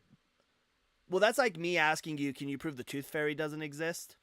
But give me your strongest argument. Can you give me your strongest argument for and why? Hold on. Why can't you prove the tooth fairy doesn't exist? Because I have no evidence for it. Yeah, you have no evidence, right? So you have the positive claim. So the question would then be is, what's your evidence for the existence of God? The historical evidence by the Bible with many accounts, as well as logical evidence for it. Yeah, so let's talk about the Bible real quick. So we've got no evidence of these miracles being performed. We have no evidence that Moses existed. Absolutely none. No evidence of the Exodus. When we move down towards these miracles, we've just got no absolute proof that they existed. We actually believe that the Bible is probably written much later than a lot of people think it was. When we read like people such as, say, Daniel probably existed right before the Maccabees, if not during the Maccabees. And we know this again through history. When Daniel is writing closer to the time period of the Maccabees, he's being extremely accurate. But the closer he gets out to Babylon, the time he is supposed to have been writing, he gets widely inaccurate. Nabonidus is supposed to be like the son or potentially grandson of Nebuchadnezzar. However, in history now today, we know that they were never related. We know that a lot of the claims that Daniel writes about Nebuchadnezzar doing, we know that Nebuchadnezzar never did those. Nabonidus acted that way. Those are things that Nabonidus would do. So yeah, like, so we just don't have proof that the Bible is accurate as far as miracles, stuff like that. In fact, we have proof to the contrary. So what evidence in the Bible itself, before we jump onto your logical explanation, would you like to point to? Right. So first of all, right, I'm not a historian, so I can't answer each of those. Well, that's obvious. I got that. Yeah, you would assume that. So I can't prove each of those independently. Yeah, can you show? Do you believe that would have to Moses look at it. So existed? there's a reason Do you why believe that Sam is Moses going to a existed? Christian. So here's what I want to say: is there any proof saying that he doesn't exist? Yeah, yeah. Do you believe that God maintains the three omni properties? Just go ahead, state them for me. Yeah, he's all powerful, all knowing, and all good.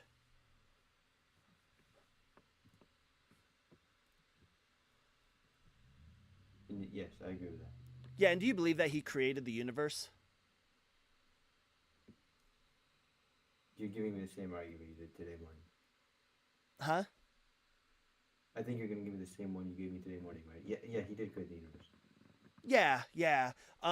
So my logical argument is going to be that if he created the universe and that he, and I think we talked about this earlier, that he couldn't have created time. What? No. We didn't talk about this one. Oh yeah, we'll talk about this one. Yeah, so he couldn't have created time. So I'll run you through a syllogism. Do you know what a syllogism is? No. All right, so a syllogism is my conclusion is going to be that God or that time has always existed, right? That's my conclusion. Time has always existed, right? Now, my argument for that, I'm going to give you premises. So I'm going to give you premise 1, premise 2, and what you can do is you can argue with the premises, but if you agree with each premise, then the conclusion goes through. You can't argue the conclusion. You can only argue the premises. So premise 1 is going to be that creation entails a change of state. Argue the resulting premise. Like Say that again. Well, logically it would be because you can say this is 1 + 1 is 2 and this is green. That means I am stupid or something. Well, yeah, that's not a legitimate syllogism. So yeah, that just wouldn't stand, right? That syllogism doesn't follow. Yeah, I might argue that as well. Yeah, right. Yeah. If the syllogism doesn't follow, but you have to point out how it does follow, right? And that you just say you're just making a category error there, right? So do you believe that creation entails a change of states?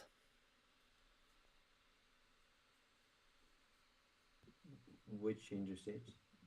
Yeah, creation. Any creation is a change of states.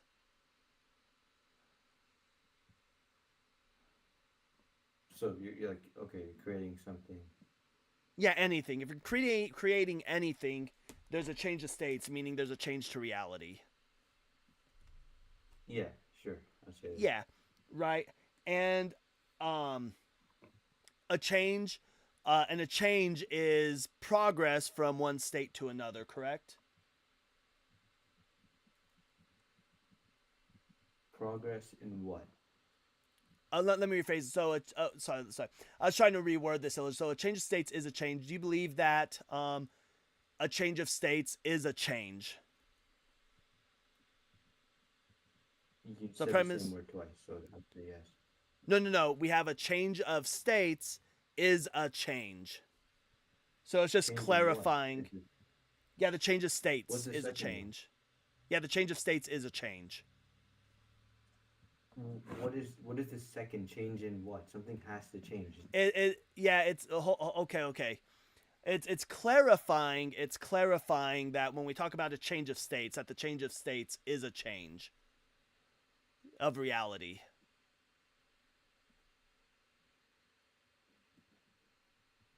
Yeah, assuming reality has a state, I would say yes. Well, the creation, you just agreed that creation is a change to reality, right? And we measure like a change. Oh, sorry, I messed up. I got. So a change has, so a change of states, creation, all creation entails a change of states. A change of states requires a before, during, and after. Sorry, let me rephrase that. A change of states requires a before, during, and after, correct?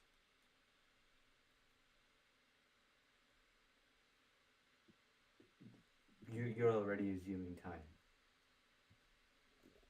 time. Why am I assuming time? Because before, during, and after are words that. No, I'm just stating that time. there was. Well, I'm just talking about there was a before the creation. There's a during the creation, before, and then there's the before after creation, right? What is before me? Yeah, there was a before the creation entailed, but I can use time words. I'm not assuming time. I can use time words, meaning that when when this can got created, right? There was a time when the So can can I use wasn't the there, words and red that's a and green before. without assuming color? Wait, say that again.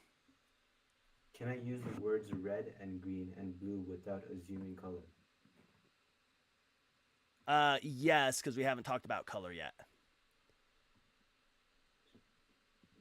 What does that mean? So are you just not wanting to track? Like, is it a failure to track? No, I get what you're saying, but I'm just saying you're also assuming time. All right, let's see if we can word this differently. Because it's not assuming time. Let's see if we can word this better.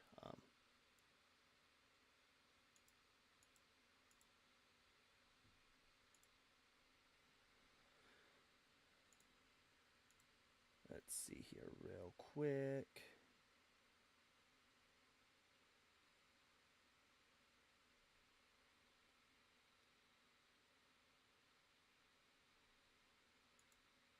Yeah. We can get this. So yeah, creation entails a change of states, correct? A change of states is Yes. the movement from one state to another state, correct?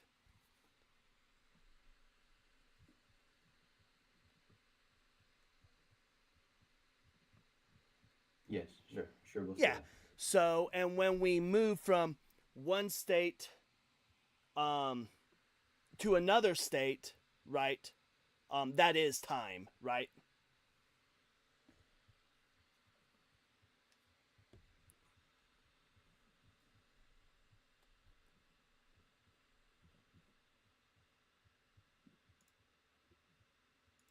To us humans, yeah, we could say it's time because we haven't experienced it. Yeah, so that is time. So yeah, so creation of anything can take place within the mind, right? So it can take place within the mind. So in order to have a change of states within a mind, that takes time. We get progress of state A, state B, state C. So in order for God to create, God has to recognize. Sorry. Yep, go ahead. May I interrupt you? At least from what I learned from calculus, a change of state can also be instantaneous. Oh yeah, I hold the B theory. So yeah, that fits right in because I hold the B theory of time. So it doesn't necessarily require. It depends on how you look at it. But yeah, you can explain. Well, are you familiar with like A versus B theory of time? No, I'm not. Okay, so A theory holds that time is linear, meaning that there's the past that becomes the present, and then one and only the present is real. The past is not real anymore, right? But B theory holds that all time is just as real. So the past is just as real as the present, just as real as the future. And we know this like when the faster you move, right? If you're moving like closer to the speed of light, you experience less time than those that are moving slower. So it's all relative. Time is just relative. What is my present could be your past. And so it's all relative. So I just hold the B theory of time. So this isn't an issue.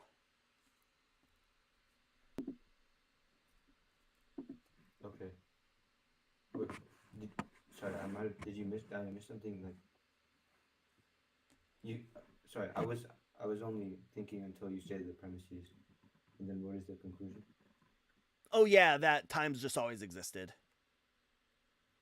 That God didn't create time. God couldn't have created time. We know that time and space are intertwined, thus meaning that God has just always existed. And I think you've kind of held that as well. You have a belief that, if I remember correctly from this morning, you hold the belief that heaven or the spirit world has just always existed. So I would just hold that whatever mechanism has allowed that spirit world to exist without needing God to create it could also be the exact same mechanism that has caused our world to exist, and our world has just always existed. And again, when we look at our world, the naturalistic approach of our world, and what we would expect with the sun giving us cancer, with humans being horrible to each other, with the natural problem of evil. We would expect this in a naturalistic world. However, with a God that holds the omni properties, we would not expect this. We'd expect there to, in fact, be no animal suffering, no cancer, none of this, because God would have eradicated it. You diverge pretty quickly. Can we go back to the time statement?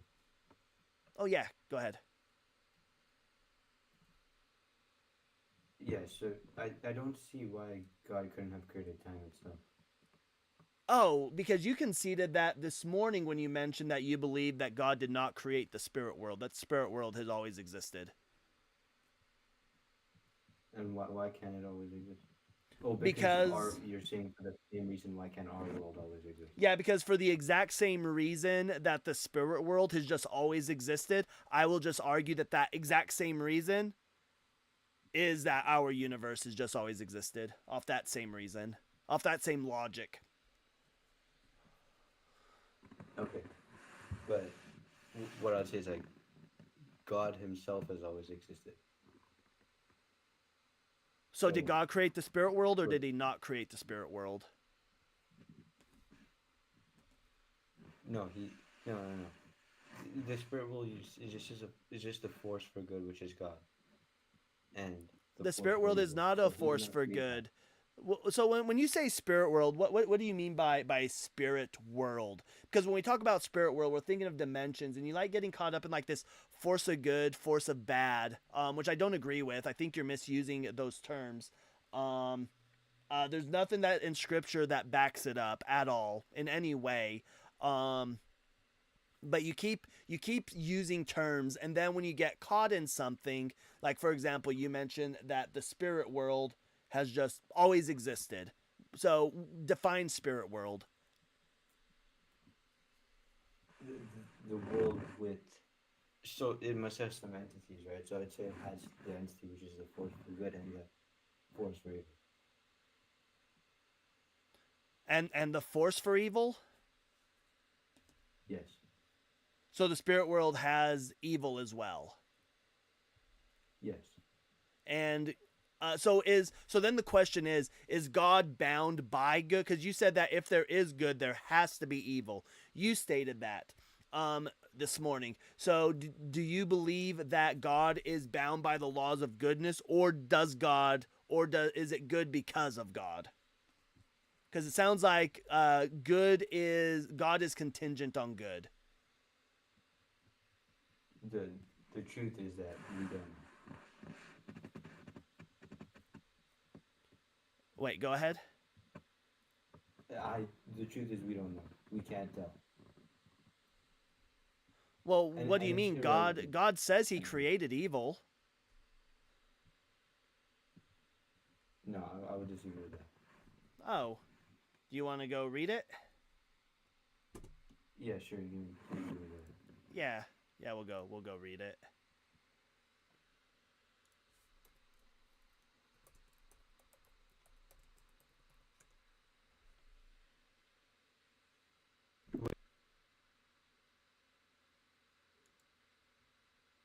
Oh, well, if you're going to believe that good has just always existed, that God didn't create these, and that there's a spirit world, I'm just going to use that argument. We'll just scrap the last argument. We'll just hold to that the spirit world has always existed in this universe. Like, you conceded that.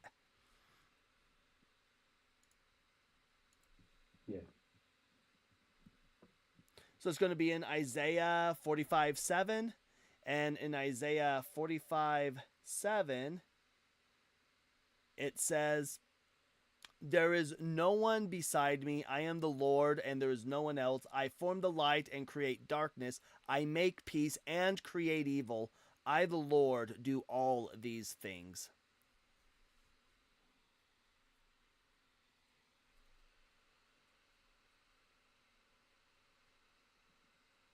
Okay, we can interpret that. It was Isaiah, it was a prophet. Who wrote that?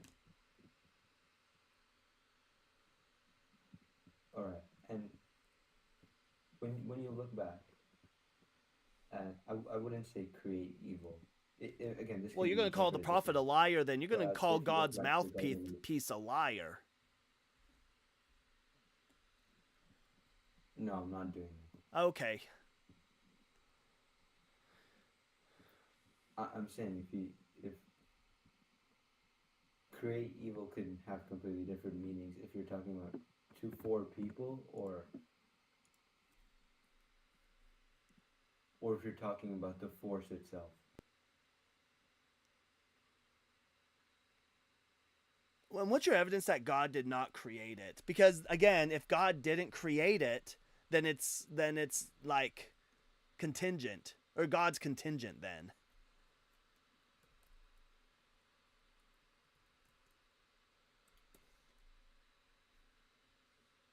And what's your evidence that he didn't create it?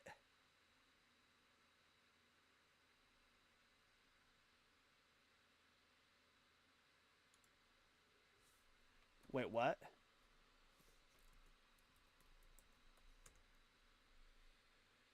Well, no, what I'm saying is you're making a claim. You're making a claim and you need evidence to support your claim.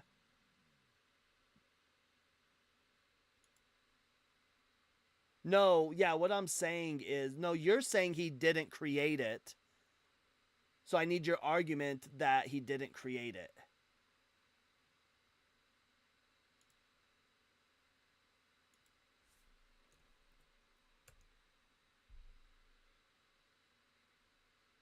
Well, no, what I'm saying is that the scriptures say he created evil, but you're saying he didn't. So you just need to give me the argument for that.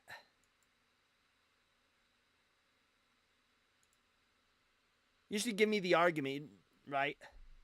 Like I gave you an argument for why God can't exist. I can give you the problem of evil argument, right?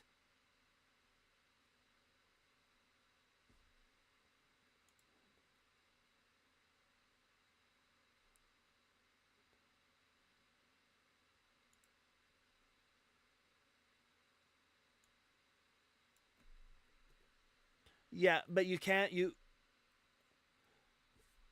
but you need to give me the argument for why there's a difference between force and like the free will and stuff. Like you haven't given me that argument. You just keep asserting it. I need the argument for it. Give me a syllogism.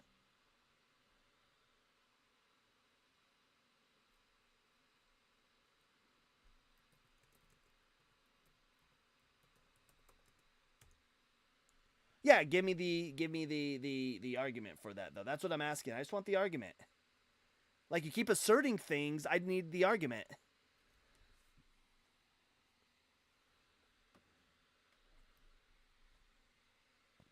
Okay. If God created the force for evil,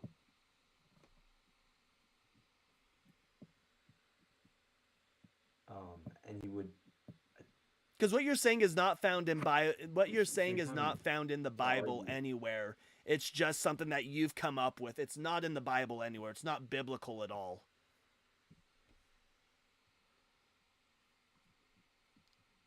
So are you saying that God did God, create evil? That's what you're telling the me. prophet Isaiah quite literally states that God created evil. And Isaiah is the mouthpiece of the Lord. And if He created the Isaiah force teaches for evil. false things, he gets unalived. And if you believe that Isaiah teaches false things, then you can't go off anything else that Isaiah said because Isaiah is a liar. Okay, so I'll conclude with this. That God created the force for evil that's within us as humans with our free will. I'm repeating myself, No. sorry, but and he did not create that force for evil. And your claim is that he did, so I want you to give proof for your Yeah, claim God that says did or create Isaiah force. says he created evil. The Bible says it. The force. He created Satan. Huh? Where did he create Satan? Yeah, Did he we'll create go Satan? find that verse.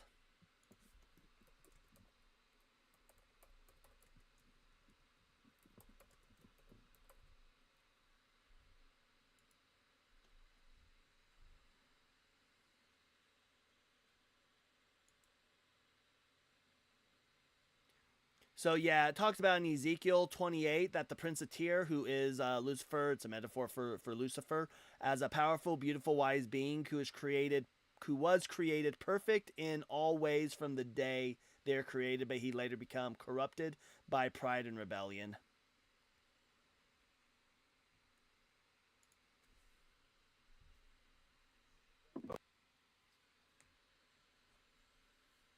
Decide to go to Yeah, the what's your force of evidence that evil. there's a can you give me an Rather argument for there being a than distinction examine. between the force of evil and like whatever evil you're talking about? Like give me the difference. Give me that argument.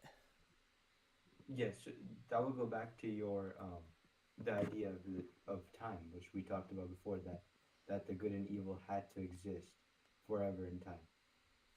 Yeah, so if you're going to say that like the good and evil has just always existed, if it's a force, then my argument for the universe has just always existed is still going to stand. Thus we don't need God, because everything that we witness is evidence of a naturalistic universe and is not evident. It goes contrary to what a God who maintains the omni properties would have as a world. So there's a contradiction, but we would just go to Occam's razor. Occam's razor says a naturalistic universe is the easiest, simplest explanation. Thus, it would go through. So you would say two things with the same property shows that both things are entirely true. I would disagree. If it has always existed, your issue is if they have always existed as a force, right? If they've always existed, then the universe itself has always likewise always existed as well, right? That's the issue, right? If you don't want my argument to go through, you have to give up that they've always existed and that God created them. It doesn't show that, it just shows that both are possibly true. Correct, and then we would use Occam's razor, and Occam's razor states that we will take the simplest explanation, and because your explanation requires a middleman, my explanation just cuts out the middleman, right? So we just cut out God. We don't need God, and everything that I see shows is what we would expect. It's exactly what we would expect with a naturalistic universe.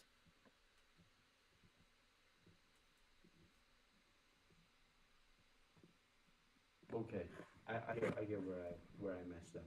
Is that the force for good and the force for evil, or whatever, the spiritual realm, not realm, dimension, is, you know how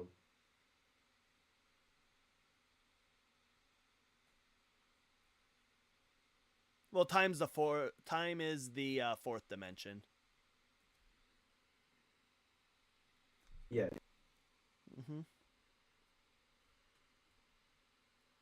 When that time always existed in order for dimensions to exist? W?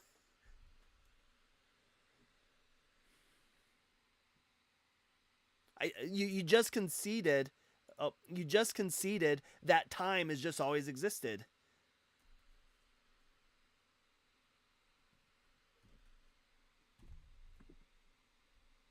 Yeah, Yeah, sure. so if time's always existed, we don't need God. Because good and because spiritual reality has always existed. Yeah, but if it's another dimension, it has to be tethered to. So if we have a different dimension, it has to be tethered to a current dimension. Thus, W concession. I'm glad we got it. I'm glad we finally got around that time has always existed. And we know that time and space are intertwined through relativity. Thus, this universe has just always existed.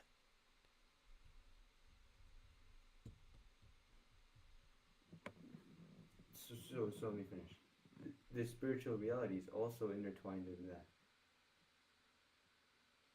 Well, I would just hold Occam's razor, and it says it's not necessary, and then we're going to run. So once we've established that the universe has always existed, now we're just going to have to move into the problem of evil, and that through the problem of evil, God cannot exist because God would eradicate the evil. His nature would fundamentally eradicate the evil.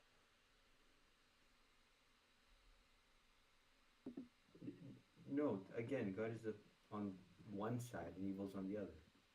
Correct, but if God is all powerful, all knowing, and all good, then God would have the knowledge that evil exists. God would have the power to eradicate it, and his all goodness would be the nature of him to eradicate it. Thus, he would eradicate all evil. There would be no evil. Thus, God can't exist because God doesn't fulfill the omni properties.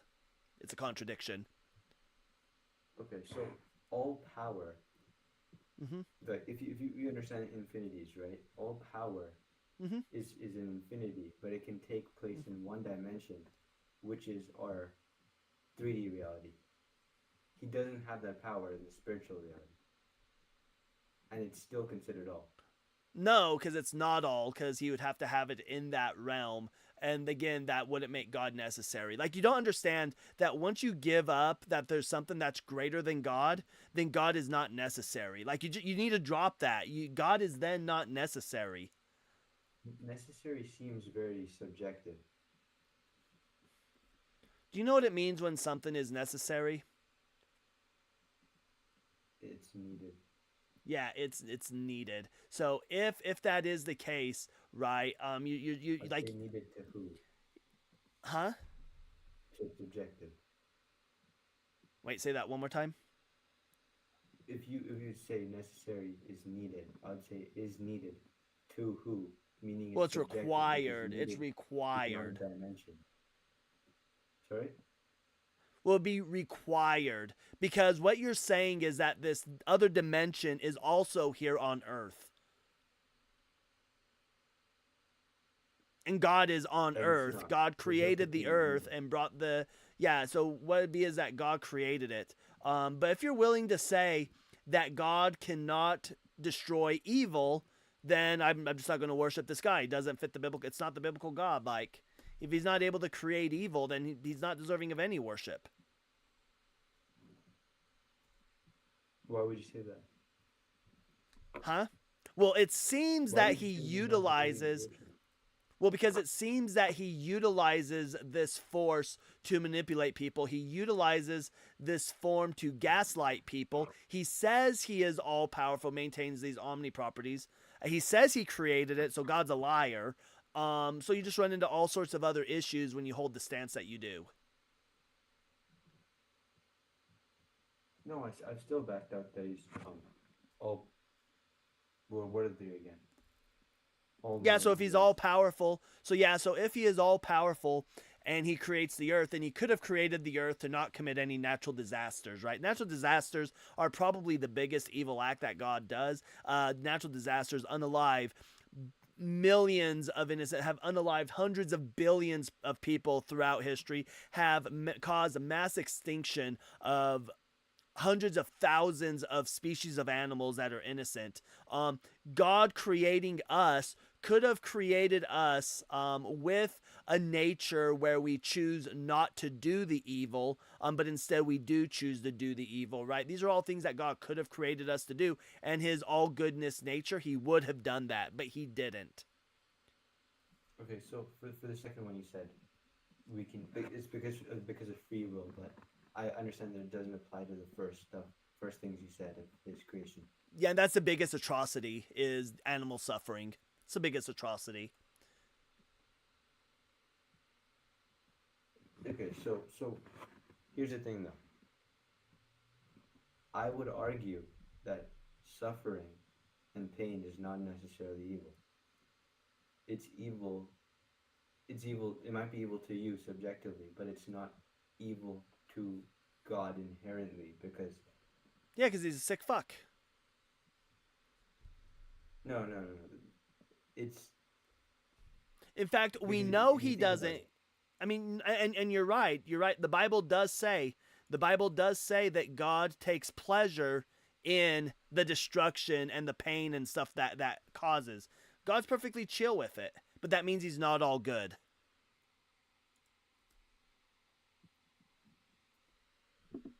no, I would disagree with that. See, look, the evil, those I'd say those evil parts,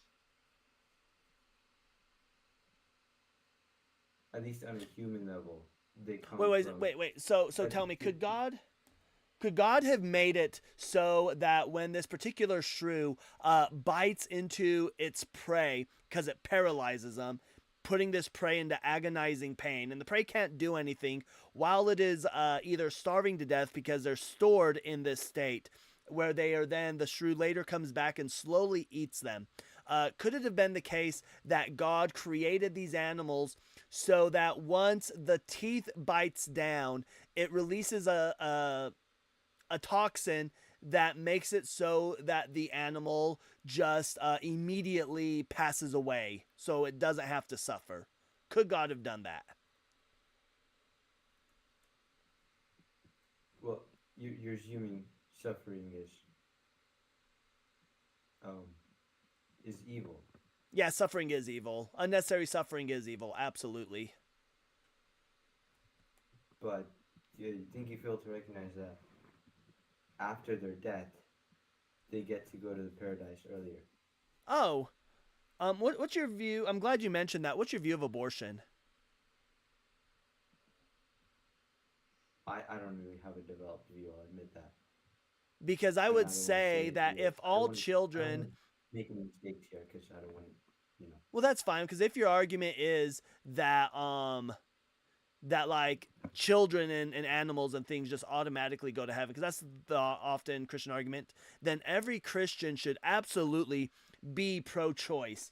They should be absolutely pro-choice because it is better for children to all end up in heaven to never have to experience this life. So we should be fast-tracking abortion right now because it is the case that, one, these children are aborted at a point in which they aren't experiencing suffering. They're not able to do that yet. And two, it is at a point in which we are sending them all to hell. And if I remember, who was it that said that there's no greater love that a man hath than he who's willing to lay his life down? So let's say I presuppose, I agree with you, God exists, but I'm willing to damn myself to hell because we're pushing forward pro-choice legislation to make sure that all these children go to heaven. I think that is the most righteous thing to do. Okay, and my only argument with that, and then we should move on because I don't have a developed idea on this, but my only argument to that would be that those who do that, those who choose to do that, will not be accepted into the paradise of God. Oh no, They'll go to that's hell why we're instead. saying, well, the question is though, I'm willing to lay my life down, right? No great, because remember, it was said, no greater love than this, than the man who is willing to lay his life down. So I am willing to damn myself to hell to ensure that all of these kids go to heaven. And if you want to do that, that's fine. Yeah. So are you with me then? You Are can you go ahead and saying, try to do that, but there will be many people trying to stop you. wait, say that again? You can go ahead and do that. You will still go to hell. You will sin, but you will just have given them an earlier chance at paradise. Yeah, I think we should push for that. You should push for it too. Like if That's you you. believe that I don't everybody, want to go to hell. wait, If what? everybody wanted to go to hell, their kids would want to go to hell. Oh, as that's well. just You've been selfish completely then. You're your just logic doesn't selfish stand then. up. You are not being very Christ-like. You are not following in the footsteps of Christ. If you're going to follow in the footsteps of Christ, you should be willing to lay your life down to ensure that other people are able to go into heaven. You should be willing to do that. So the number one thing that determines if you actually were a force for good in your life, what is going to be if you go to paradise. You're not going to go to hell by. You're not going to be a force for good by going to hell.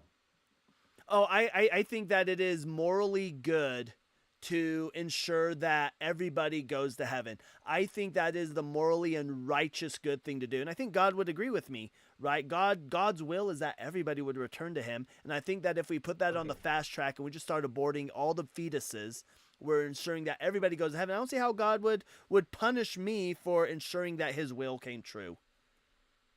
Okay, great. You do that. But now where are you ending up? And where I'm you going to go end to up heaven. actually defines I'll be in heaven the with you morality guys of your because life. I have the greater good that I'm willing to lay my life down to go to hell to ensure these children go to heaven. where you ended up is determining if you were actually a force for good, or if you actually did good during your lifetime. So if you did exactly what you said just now, where would you end up? Oh yeah, I go to heaven because I'd be following in the footsteps of Jesus. I would stand before Saint Peter at the How many gate, people did and he'd Jesus kill? say, "Wait, say what?" How many people did Jesus kill? Oh, I'm not killing anybody. I'm sending them to heaven. That's killing, right? But you believe Jesus is God. So Jesus is responsible for the annihilation of the Amalekites. He's responsible for the annihilation of the Hittites, the Perizzites, the Canaanites, the Jebusites. Yeah, Jesus we annihilated talked all about these this in the people. morning. Those were Jesus is in the Old responsible for the Testament. annihilation. Hold on. Jesus is responsible for the annihilation of over 70,000 Israelites because David decided to take a census. Anytime there is a natural disaster, Jesus is responsible for the lives lost during that natural disaster. So I mean, I think Jesus has killed a lot more people than anybody has ever unalived. Yeah, we talked about this in the morning. We said the Old Testament was when it was a battle of force for evil versus force for good, Well, where you God said had that. killed I don't people buy that to because you still possess have creatures not essentially. you still well, even today is still a battle of forces versus good and evil. That still goes on today. That hasn't ended. The crucifixion of Christ didn't just end that battle. In fact, as we discussed earlier, that battle got intensified because of the crucifixion of Christ. No, that's not what I said. What I said earlier was that after Christ died for our sins, meaning Mhm. the force for evil got abolished Yeah, from our three show me dimensions. Yeah, show me where the force of evil. Show me any scripture that insinuates that the force of evil was abolished. Go show me that scripture. Go ahead. Okay, how much time would you like me to take to find it? Well, you had all day. I told you I was going live tonight. You had all day. That we ended on that scripture. We ended on that scripture. Ended with you trying to find that because you couldn't have it. And I said, "Hey, I'm going to go live." And you reaffirmed this is on YouTube. We can go back and watch it. It's on YouTube. You can go back and watch it where I said I'm come back live and I invited you back. And here you are still not having the evidence that you're arguing for.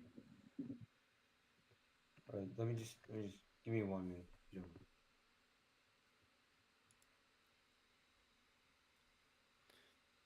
But anyways, we've been talking for a minute. I do have other guests waiting. I will be live on Sunday. Come back on Sunday unless you have your argument for the force of evil.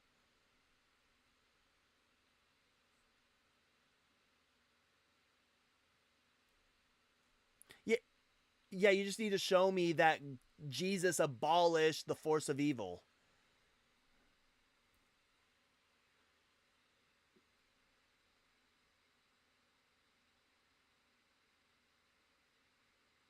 And who are the people that are saved under the atonement? Who are the people that are saved?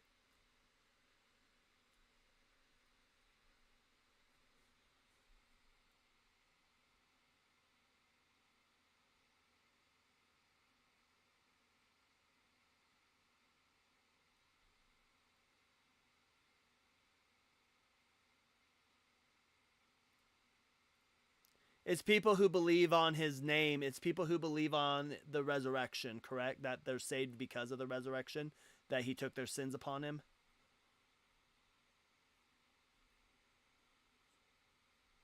Yeah, how did that abolish the force of evil?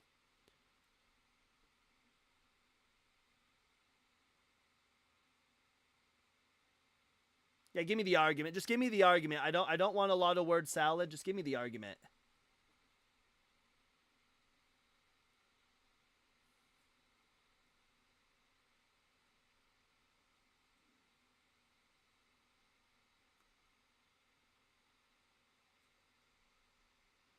Wait. So again, this just goes back to well, hold on. So now you're just running to the issue that you ran into this morning. Did Adam and Eve not have the choice? Like you're speaking word salad. You're speaking nonsensical. Now you have to concede that Adam and Eve didn't have the force inside to know good and evil. Like you're just speaking word salad.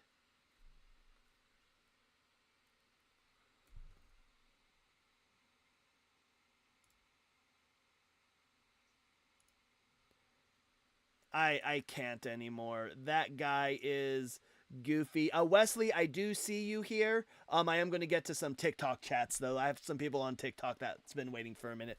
If you do have TikTok, you can hop over there as well, or you can just wait in here. All right, we'll go over to TikTok. Hanji, can you bring up one of the guests? Absolutely. Hello, Sharon.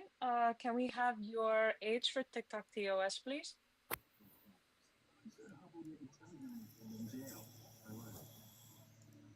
Sharon is watching something. All right, I'll go ahead and I guess we'll move on to the next one, Cyber. You have to drop her. Yep, if you want to bring up the next one, I'll drop this one. Okay.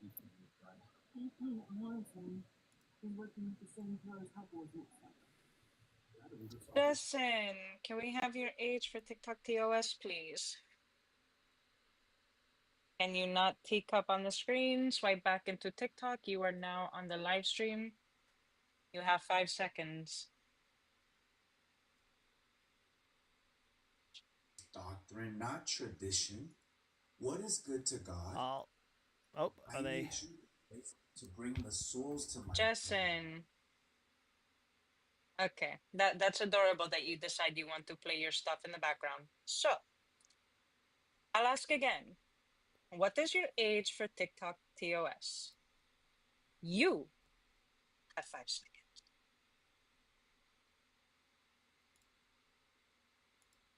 They have a sheep as their picture though. They've got to be a nice person. They are a sheep. They're gone. All right.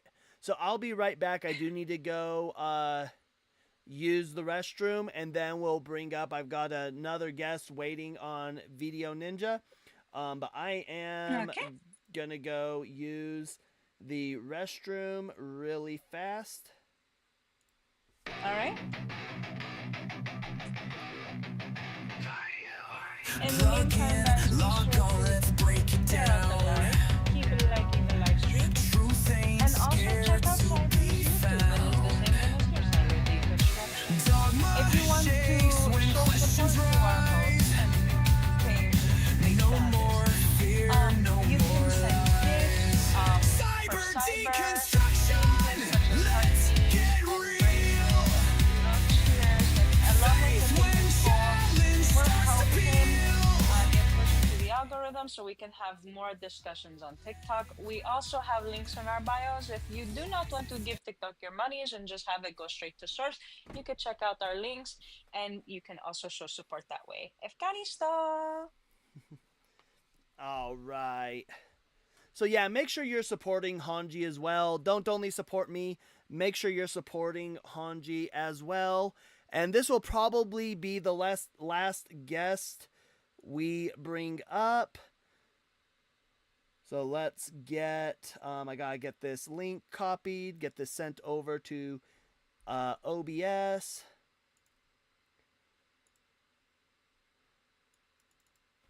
Control V.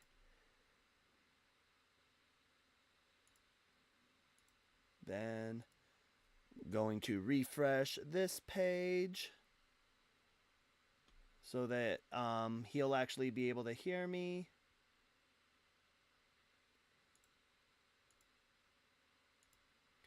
All right, Wesley, are you there?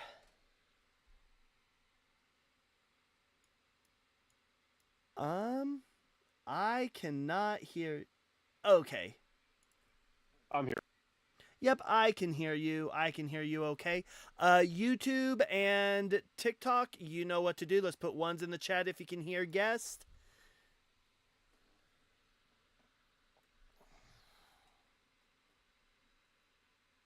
And yeah, so I do not I'm a mythicist. I don't even believe the historical Jesus existed. What's your age? I'm 38. All right, and are you a Christian? Yes, sir. All right, so we can talk about this, go over prophecies, or we can talk about this, talking about the historicity of Jesus. Sure, you'll have to forgive me. What's your name? I'm not familiar with this channel at all. So, Oh, Cyber's fine. You can just call me Cyber.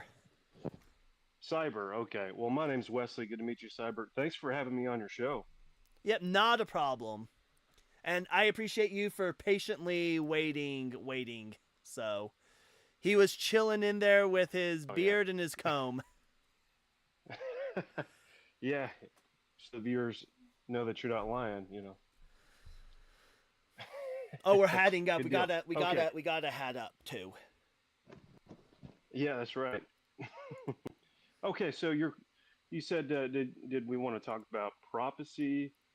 What was the other options or Yeah, we can talk about so I'm a mythicist. Are you familiar with what a mythicist is? why don't you tell me and I can tell you if I'm familiar Okay, with it. yeah. So a mythicist is somebody who I don't even believe that the historical Jesus existed. Oh, right. Okay. Like so unlike Dawkins who he basically admitted as such that Jesus was a person at least, although I don't think he believes he was a God, right? If that Correct. if I got that Yeah. right.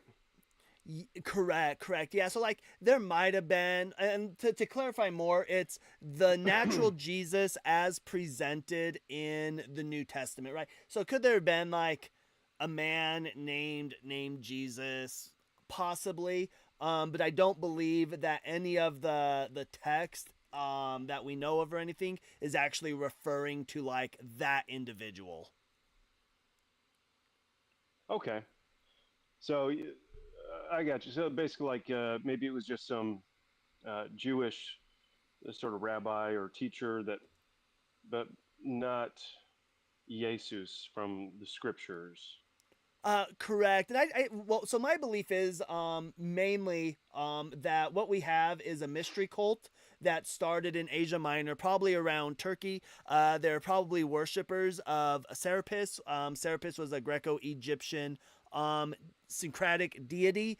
That's not like ancient. It was the origin of Serapis comes from Ptolemy. Ptolemy, as you know, is a descendant of one of Alexander the Great's generals.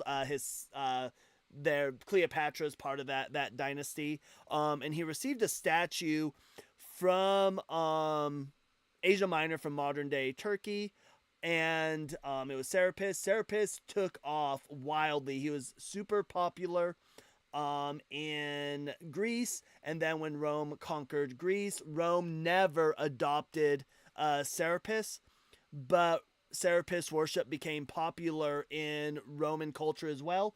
Popular so much that Caesar Augustus outlawed his worship. And by outlawing this worship, it forced the Serapis worshippers to go and form like mystery cults.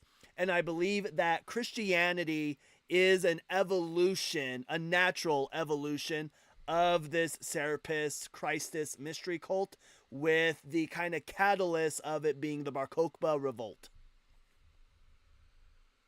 That's interesting. You know, I've never heard that before, but that's wow. Okay.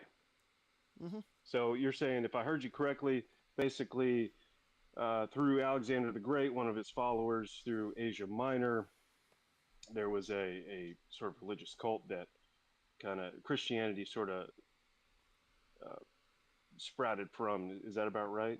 Yeah, In a so nutshell? essentially what happened, so when Alexander passed away, we don't Alexander had no children that we're aware of, and he didn't leave like somebody to succeed him on the throne.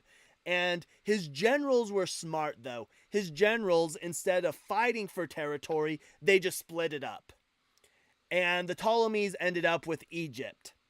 And so we have this Serapis Christus. Now, things that support Jesus with Serapis Christus is whenever. So Serapis Christus was what's called a syncretic god.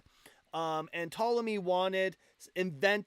he essentially invented Serapis Christus with 5 Egyptian deities, 5 Greek deities, and kind of meshed them into one to unify Greece and Egypt, because Ptolemy still had his allegiances to Greece because he was Greek, he's Macedonian, And so when we look at the miracles that Jesus performed, each and every one of the miracles that Excuse me. Jesus performed actually met one of the syncretic gods. So, for example, one of the syncretic gods that Jesus was that made up Serapis was Dionysus. So when Jesus turns water into wine, that is something that Dionysus did at parties, at festivals. He turned, and Dionysus also was, when it came to festivals, Dionysus, and it really wasn't Dionysus doing it. It was the fact that people would constantly bring food out, but like these festivals like never ran out of food, and they attributed that to Dionysus just making the food stay, right? So when we have like Jesus feeding people from these loaves of bread and couple fish, that's Dionysus, right? When we see the virgin birth, that comes from Horus. Horus was another one of the syncretic gods that made up Serapis. When we see Jesus performing his healing miracles, that's Asclepius. And as a matter of fact, if you read the Asclepian myths that predate the New Testament, what they would do is the priest would get in there and they'd get the water, churning, and through the water churning, you would then jump in, and kind of being caught in that whirlpool would be like the healing of Asclepius. That's what healed you. And we read about Jesus healing a man, he talks about how he can't get in the whirling water. So this is a guy who worships Asclepius, and Jesus is like, oh, I'm just going to heal you. I'll just heal you anyways. So where I'm getting at is all the miracles that Jesus performs, they're all performed by Serapis Christus through the syncretic gods that made up Serapis Christus. Thank you for that, Cybers. If I heard you correctly, you're talking about, well, you'd mentioned God several places, so you'll have to forgive me if I ask this and I'm wrong, but are you a polytheist, or are you I'm an atheist. Atheist, agnostic? I'm an atheist. Atheist, okay. Right, I didn't think you were polytheist. I just had to ask the question. You'd mentioned gods a few times. Okay, I got it now. So you're mentioning the fables of Correct. the gods and Yes. attributing them to okay, very good. Okay. So atheist. You mind if I ask another question or two? Yeah, go ahead. So are you when we're talking about morality, you get that from are you humanist or naturalist, or I base it, I ground morality in empathy. And so a lot of people get empathy and sympathy mixed up. All empathy is, and the fact that you and I are talking, the fact that you're asking these questions, the fact that you're repeating things back to me is showing empathy. Empathy is one's ability to listen to a conversation, listen to a dialectic, see a problem, and we put ourselves into that situation. We put ourselves in the shoes of the other people, and then we look like slavery, for example. Would I like to be in what's happening to them? Would I like that? And that's empathy. We're putting ourselves in their position. Whereas sympathy is merely looking at somebody, and you don't put yourself in their plight. You just look at them and you say, that sucks. I feel sorry for them. But anytime we have a rational dialectic, if it's rational, it requires empathy. For me to understand what you're saying, even the words you're using, and for you to understand what I'm saying and the words that I'm using, requires us to look at what we're saying from each other's point of view. And thus, I view empathy to be transcendental. Hey, that was a good explanation of empathy versus sympathy, and I don't think a lot of people fully grasp it. That was pretty good. I was actually familiar with the same definition, and I appreciate that. And anyway, so another question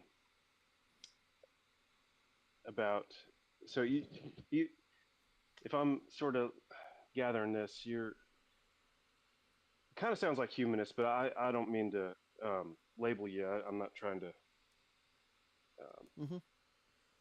try to insert something that you don't believe. But okay. So let's see. Kind of lost my train of thought there. I was really into what you were saying about sympathy versus sympathy. That was pretty. Like I said, that was really good. Yeah. Now, Um, I will say, if anybody bases it off of like sympathy, I don't believe sympathy is transcendental. I believe sympathy is 100% subjective. But I do believe that empathy is objective, and it is transcendental. okay. And when you said atheist, do you believe we're our ancestors? We're basically like macroevolution, if you will, like Hmm. macro being, we started at basically microbiomes, and we kind of evolved into more smarter objects, and eventually fish, and then eventually great apes, and then Yeah, humans. I know I kind of yeah, fast I forward, don't know skipped if I, the yeah, Cambrian and yeah, I don't know explosion if and all that, I'd but go the route of like fish necessity. Like that's like an oversimplification of it, I think. But yeah, I do believe in abiogenesis. I believe that we are great apes. We didn't evolve from great apes. We are great apes. I think one of the biggest things that a lot of theists get caught on is they think we evolved from great apes, and then they'll look at and be like, well, why didn't the rest of the great apes evolve? It's because we are great apes. You've got like the chimpanzees, the orangutan, all the other great apes. We are a great ape.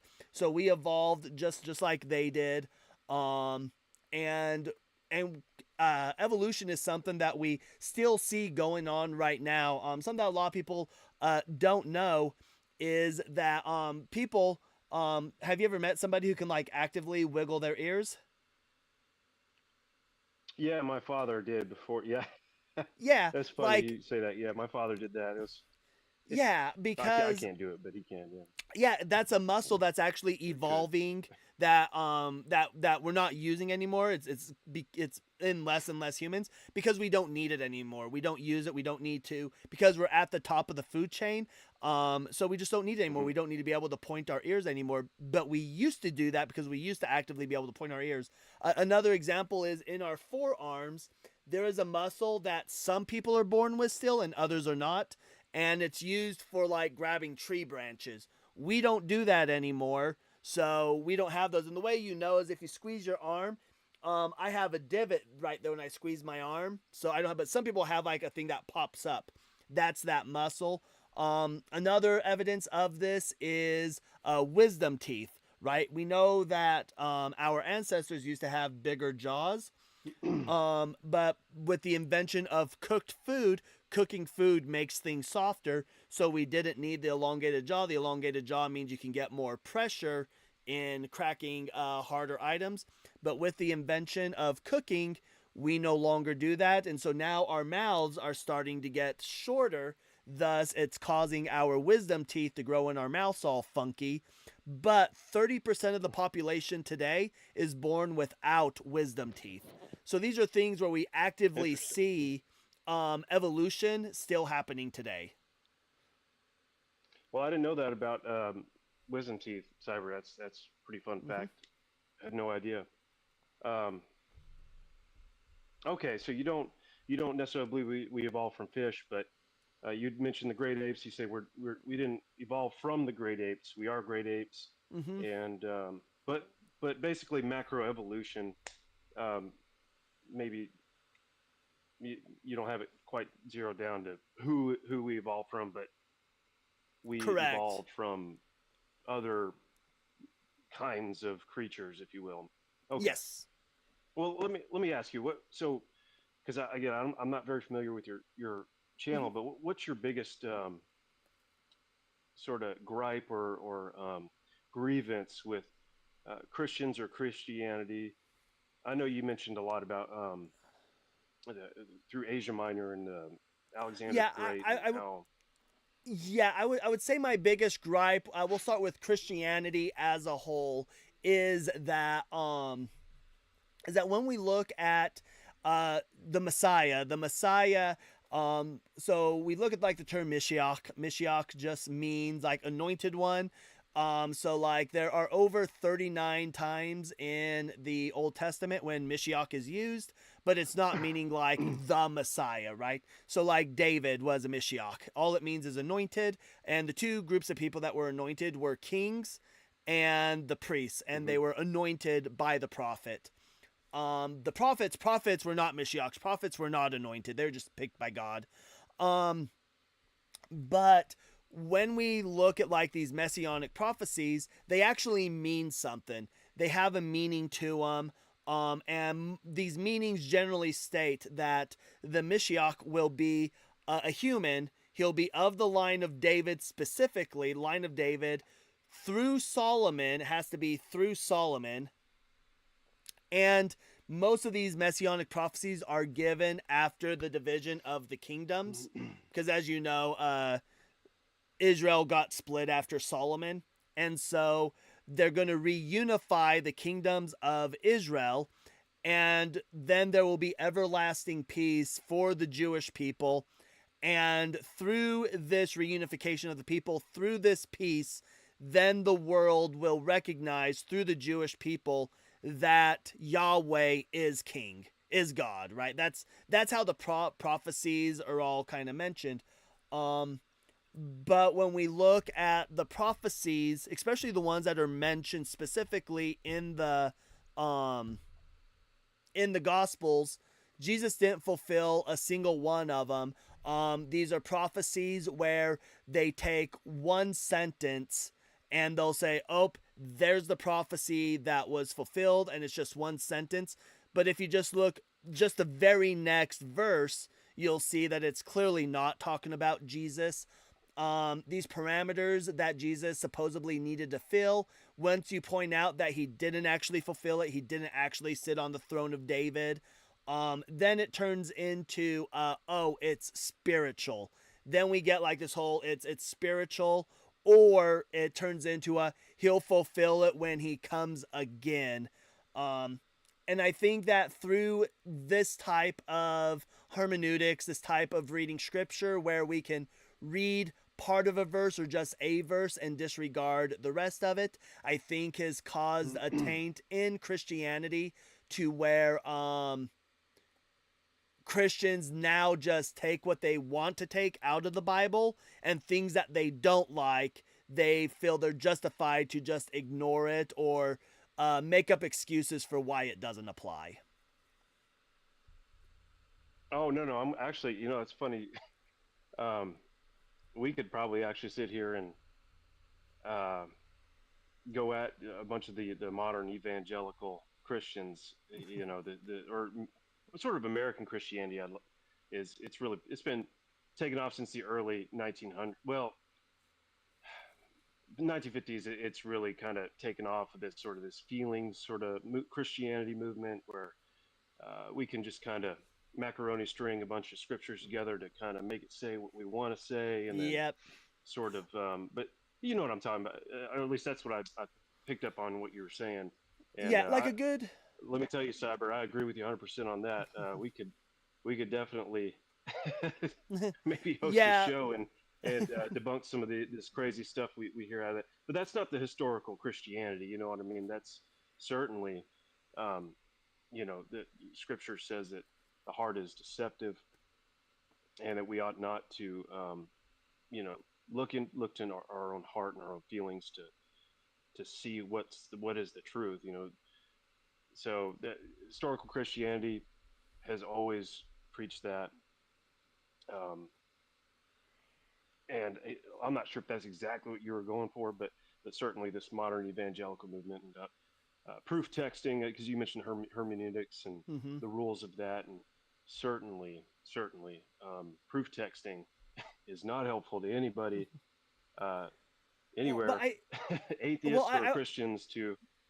Well, the reason why I draw that, though, and I think the reason why a lot of Christians do feel, is because we see that, like, for example, in Matthew, we have a phrase where in Matthew chapter 2, it mentions that the Spirit told them that, hey, Herod's going to come and unalive the children, so go to Egypt. And then Matthew, and it says, so that what the prophet had said may be fulfilled. Out of Egypt I have called my son. Right? So Matthew quotes that. Now, whenever you look anywhere in the Old Testament, the only time you see the phraseology of out of Egypt I called my son is in Hosea 11, verse 1. But it's not even all of verse 1. It's the second half of verse 1. It's not even the full verse. The first of verse 1 says, when Israel was a child, I loved him, and out of Egypt I called my son. That's verse 1. Verse 2 then says, the more I called to them, the more they went from me. They sacrificed to the Baals and offered incense to idols. And then when we go to Exodus chapter 4, verse 22 is where God is telling Moses, hey, go over there. You need to let Pharaoh know that you are God's firstborn, or sorry, not he is, but that Israel is God's firstborn son, right? And then tell him if he doesn't let you go, just like he's not going to let my child go, just like he's killed my children, likewise, I'm going to kill his children. And this is talking about the plagues of the firstborn. And so when we take this into context, Hosea is literally just giving a history lesson. He's in Hosea 11, he's giving a history lesson saying, hey, Israel came out of Egypt when they were a child, because keep in mind, Israel wasn't an independent nation outside of Israel. According to the scripture, Israel formed as a nation in Israel because they're the descendants of Joseph's brothers, of Jacob's children. And they formed a nation inside of Israel, inside of Egypt. So when they left Egypt, they're children. They've never been to the promised land. They've never been to these places before. So they're like children. It says, when Israel was a child, I loved him. And out of Egypt, I called my son. And then he starts talking about, but the more I call, he started doing these atrocious things. Well, Jesus didn't offer incense to idols. He didn't sacrifice to the Baals. And so I feel like when Matthew is trying to strawman that into a prophecy, I think Matthew just gets it wildly wrong. Interesting. So about the straw man, let me ask you a question, and please don't take this the wrong way. But from an atheistic perspective, where ancestors are different than what we are today, I know you said you didn't really believe we came from fish, but I'm just gonna use that example. But if our ancestors are fish or other kinds of beings,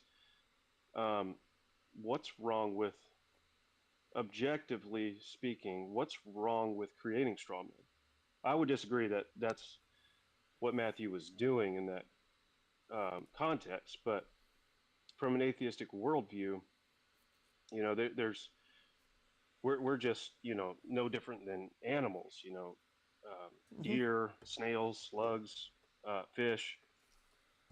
What's wrong with making strawman arguments? Because when we do these strawman arguments in texts such as like Christianity, Islam, and I practiced up just full disclosure, most people know I grew up practicing Orthodox Judaism, and so when I read the Jewish text where like slavery is perfectly okay, I'm like, no, that's horrible, that's wrong. That's actually what caused my deconstruction from Judaism, was looking at those and being like, that's wrong, I don't agree with that. But again, it's just employing that empathy. It's being able to put ourselves into other people's situations. And when we look at these strawmen, like strawmen in of themselves aren't harmful. They're not an issue, right? It's a philosophy thing. Most people don't even know what the term strawman is. However, once we get into religions, again, like Judaism, Judaism doesn't seek to convert. So normally we'll leave modern day rabbinic Judaism out of this because they don't seek to convert. But when we look at like Islam, Christianity, and any other religion that actively seeks to convert, and oftentimes utilizing the sword to convert, that is when the straw mans become a big issue. So if we're gonna argue about um, other things, it's irrelevant. But when we're talking about things that have real world impacts on other people's lives and on cultures, then it becomes a big deal. Yeah. Well, the Christian would say that strawman arguments are wrong because it violates one of the Ten Commandments. It's bearing false witness, but really, lying. I mean, it's a form of lying, Mm-hmm. and so we would go there. That's it's not good to do that because in His commandments He said it's that way. Well, let me ask you. Oh, go ahead. Oh, no, go ahead. Go ahead. Cyber. What I was kind of trying to cut down to, and I may have asked the wrong question, but maybe I'll ask another way because you'd mentioned slavery. Mm-hmm. How you'd mentioned in the scriptures where it mentioned slavery, and you said slavery is wrong, Mm-hmm. and I would agree. Yeah, and so would Christians. But from an atheistic worldview, it's kind of it's the strongest survive. Look at Darwin. He's saying the survival of the fittest sort of thing. And so, if we're no different than animals, I mean, what's wrong with slavery? Oh yeah, because again, when we employ empathy, we would just see that like slavery is wrong. But the thing is though, under my atheistic worldview, Why do we um, need? Well, why do we need empathy though? That's because that's not necessary with animals and beasts. They don't exhibit empathy. We're no different no, than they that. do, So they what's wrong with? do. No, we do have animals. So what we'll see is like animals that are more like social or pack animals, like humans, wolves, and stuff. They do. What we'll see in like various animals is, especially if they have like their pack, where they will see one of their own being attacked, and they'll go in and defend it. They don't have to. Oftentimes, it might be at their own detriment that they're protecting this thing, but they will go and protect it. We see with wolves, wolves will put the weaker ones more in the middle when they're working as a pack. We'll see birds that flock, especially ones that fly south when they're flying. Like if you ever watch like geese and stuff that fly, they alternate their pattern because of empathy, because they realize that they're going to go farther through this kind of stuff. So empathy is just a naturalist like part of evolution. But under my worldview, though, I acknowledge that there are some atheists that are going to be unempathetic, thus they're not rational. There's going to be people that are going to be like, yeah, slavery, I'm perfectly chill with slavery. And they're going to have that point of view. However, under the Christian worldview, you must be okay with slavery because the 10th commandment itself, I found in Exodus chapter 20, verse 17, states that, thou shalt not covet your neighbor's property. And in there, it specifies right after, thou shalt not covet your neighbor's wife, male, female slaves, right? So when we look at like these objective morals that God has given, as a Christian, you are bound to be perfectly okay with slavery. So if you're to live in a nation where a Christian nation where slavery still exists, you are perfectly okay with it. Whereas when we look at people who pushed back against the word of God and said, no, we shouldn't do that, they employed slavery. We ended slavery. We're actively working to end slavery. We are, as empathy is employed, we see civilizations start to thrive, whereas they're kind of kept at a baseline under Christianity, under these objective, horrible laws. Well, I mean that's quite the statement that Christians should enjoy or appreciate slavery. I mean, let's not forget the first miracle that God did in the scriptures was to deliver.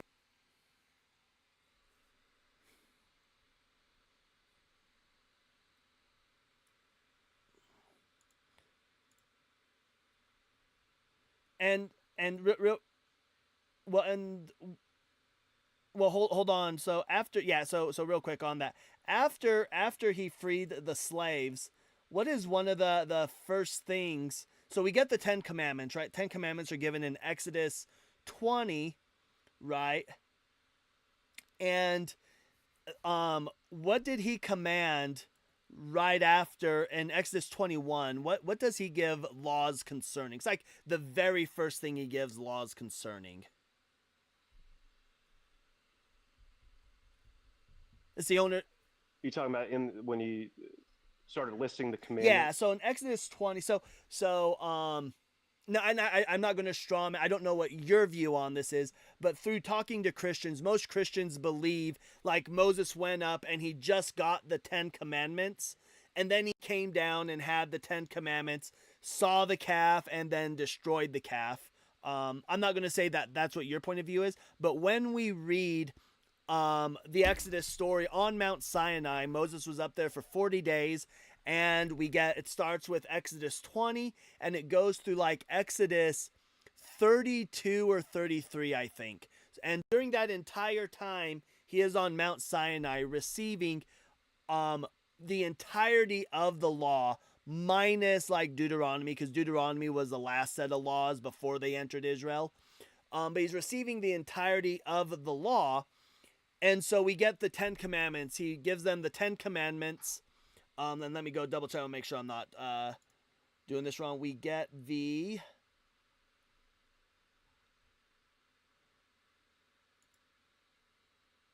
the 10 commandments, which again the 17th one is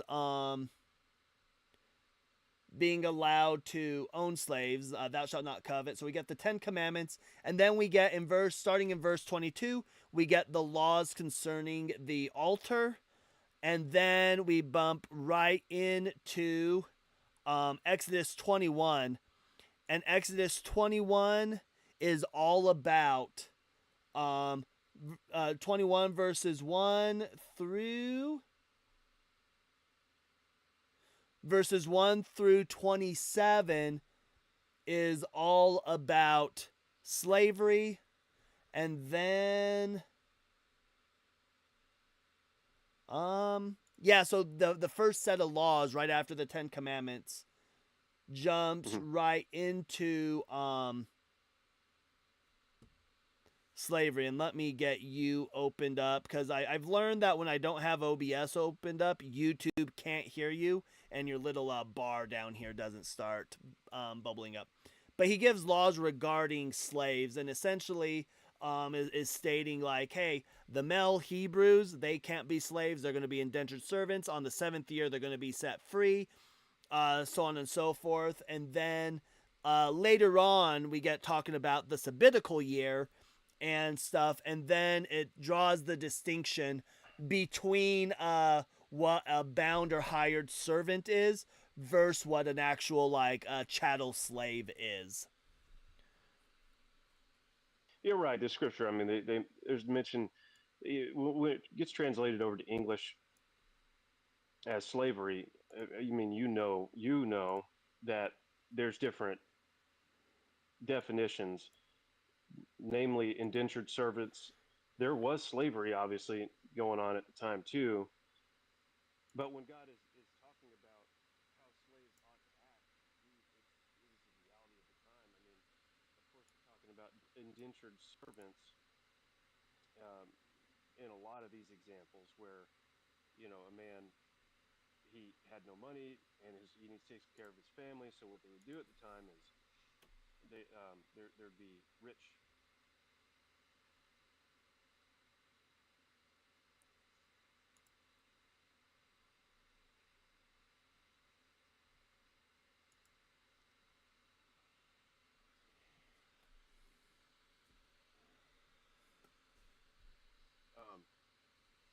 That was the reality of the situation around there, and that was God talking to them about the nature of what was happening. Well, that was for the male Hebrews, right? For the male Hebrews, that was a law. So again, if we go read about that, it states that the male Hebrews will serve for 6 years, and then on the seventh they'll be set free. It states in that same verse that if a man goes in single, he goes out single. If he goes in married, he comes out married. If, however, he goes in single and his master gives him a wife, then he goes out alone, right? Because the wife and any children they produce belong to the master. But if he loves his master and his family, then he'll go back to the doorpost and he'll announce that he wants to be a slave forever, and then he gets his ear pierced, and then that denounces that he's a slave forever. And then right after, yep, and then it talks about how that the females, though, the women, they do not go out as the men do, meaning they don't get to go out on the seventh year. They're slaves forever. And for the most part, that's because women, being a wife was viewed as property. It's why we still have a dowry today. There was a bride price. They're viewed as property, mainly going into like concubineship. The dowry, yeah, that's a lot in the Hispanic cultures now. Well, it's even. Well, that's what the bride price is. That's what the bride price was. But now if we go to just double checking my verses here. Yeah, so if we go to Leviticus 25, and one thing that really irks me with atheists and people that debate Leviticus is they always want to jump to 44. 44 jumps into like the people of other nations, but we really need to start above. So Leviticus 25 talks about the sabbatical year. It talks about the year of Jubilee, which was that 7th year. And it states that if any of your kin, and when we talk about kin, we're talking about family, so somebody that's close to you, or we're talking about if we're in a tribal situation, we're probably referring to somebody within our own tribe versus somebody that's not of our tribe. So it gives a set of laws for how this indentured servitude works. It states that the first step is, let's say you and I are family, right? You're my brother, and I am poor, so and I sell my property. If I sell my property, I have the money from my property. As my brother, you were bound to go buy my property back from whoever I sold it to. You are required to go buy it from them if you can. You will buy it from them, and then on the 7th year, you will give me my property back. I don't have to pay you or nothing. You just give me my property back. Now, let's say we're still within that 7 years, right? We're within that 6 years. We're within that 6 years. I have sold my property. I have that money, but it's not enough. It's not enough. So then I will go to you as my kin, and I will say, hey, I have sold my property. I am still struggling. You will then give me a loan. When you give me this loan, I now am dependent on you. Once you give me this loan, you will now provide food for me. You'll make sure I don't starve. You'll take care of my family, stuff like this. But we're not in the bound labor part yet, right? And with this I do pay you back. You give me a loan. This I am required to pay you back, but you're not allowed to charge me interest. You just take what you give. Now, let's say I've taken this loan from you and I still cannot, I'm still in need of more. Then I will then sell myself to you into slavery, into servitude. I will sell you into servitude. And in the verse, it states that these, your fellow Israelites, these you may not treat as slaves, for they are my people whom I brought out of Egypt, right? And then we'll bump down to verse 44. Verse 44 then says, as for the slaves that you may have. So again, up above, it makes it clear that the Israelites are just to be bound laborers. They are not to be slaves. And then in verse 44, as for the slaves whom you may have, it is from the nations around you that you may acquire male and female slaves. These you may pass on to your children to possess as property. And in the Hebrew, It also throws in a word there in the Hebrew. It's left out of the Christian translations. But it uses the Hebrew word for forever, abed, or sorry, not abed. Abed is slave. Trying to remember the Hebrew word. Can't remember the Hebrew word, but it uses the Hebrew word forever there. But it's taken out of the Christian translations. Then it says, these you may treat as slaves. And then it goes back to re-clarify, but as for your fellow Israelites, these you may not treat as slaves or with harshness. So it does make a distinction between the indentured servitude and what a slave and the chattel slavery. Leviticus 25 does draw that distinction. Yeah, I mean, God has even said, if you kidnap a man, you should be put to death. He's made it very clear that this is not something how we ought to treat our neighbor. I understand what you're saying. Oh, yeah. So I believe you're taking it out of context, but well, no. So when they talk about kidnapping, you would be right to say that like an Israelite was not allowed to just go see some random person and snatch them as slaves. That was not allowed. That was forbidden. That was kidnapping. You were not allowed to do that. But if you went into a town and there was a slave trade in the town, you could buy slaves. well, If no, I mean that's a stretch. I mean, that's another form of kidnapping. I mean, you're participating in the kidnapping. That's kidnapping. It's if somebody's there for the ride and somebody's already kidnapped and you pass them on to somebody else. I mean, you're participating in the kidnapping. I mean, that's what well, that's slavery that you're speaking of is. Go ahead. Sorry. well, no, that's us looking at it that way now. But back then, because keep in mind, slavery wasn't just unique to like the Israelites. The slave trade was throughout the entirety of the Middle East. It was throughout the every culture in the ancient world practiced slavery, right? It was practiced to different extents. Yeah, even today. And so, and again, this is why I'm atheist, is because I don't believe that God wrote these down. I believe that these are man that wrote these down. And today we look back at it and we go, oh, well, here it says kidnapping.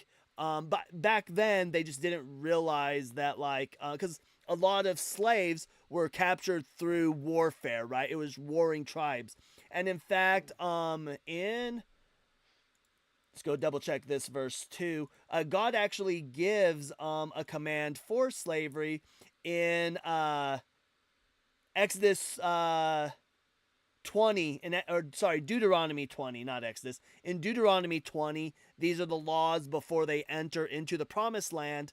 Deuteronomy 20, verse 10, it says, when you come across these other nations and you're going to war against them, offer them terms of peace. If they accept your terms of peace and surrender to you, you will take them all as forced labor. They will be forced labor. If, however, they make war against you and do not accept the terms of peace, then you will put all the males to the sword, and the females, the women, the children, and the livestock you will take possession of as spoils of war. The spoils of war. I was doing pretty good quoting that, and then I got off. But essentially, it says you may treat the spoils of war however you want. And then later on, because a lot of people will be like, well, these people were doing evil things. It was God's judgment. No, in verse 16, it states, now here's the people that God is passing judgment on. And he lists like the Canaanite, the Hivites, the Pizerites, and a few other nations. These people, because they've been judged by God already, you're to annihilate them. If it breathes, it dies, so that they will not teach you their ways, thus causing you to sin against God. So even within Deuteronomy, we have the culture of conquering people, enslaving the other people that they conquer, as God, as that being acceptable, and God allowing that. Yeah, well, I mean, war is hell, and when one side loses And if somebody's captured, combatants are captured. I mean, that's prisoners of war, and Hmm. certainly, yeah, they're entitled to. I mean, the forced labor. I mean, outside of, consensual labor. I mean, you're Yeah, prisoners yeah, of but war, and yeah, yeah, but what I'm saying though is when we read these texts. So as I started, because these were the verses, like literally as an Orthodox Jewish kid reading these verses when I was doing my Torah study, I was like, huh. So then I decided to literally go back and start. So I broke the Torah readings thing, but I started reading the book in its entirety, the Tanakh in its entirety, and reading it from as close to a non-biased view as I could. And something that I did, it's something that I really recommend that a lot of people do. I wrote a list, and it was all the good things that Hashem or God did, and all the bad things that God did, that God commanded, that I would view, again, at this point, my subjective mind, that God did. And I would put two check marks. So one check mark would be in red is if it was direct judgment, like i.e. Adam and Eve getting kicked out of the garden because they partook of the fruit. That was because at the time my view of free will was like, well, yeah, they made the choice to do it. So I put a red check there, meaning they chose to do that. But then when it came to like the Amalekites are being punished 400 years later by Saul. These are like 10 great grandparents. These people don't even remember what happened. And God's causing a complete genocide. So that got another check mark, meaning that I didn't view that as justified. Those people that were being punished didn't do anything. When it came to like David and Bathsheba, when it came to them sleeping together, Bathsheba got pregnant. David sent Uriah to the front lines to have him killed so that he could marry Bathsheba.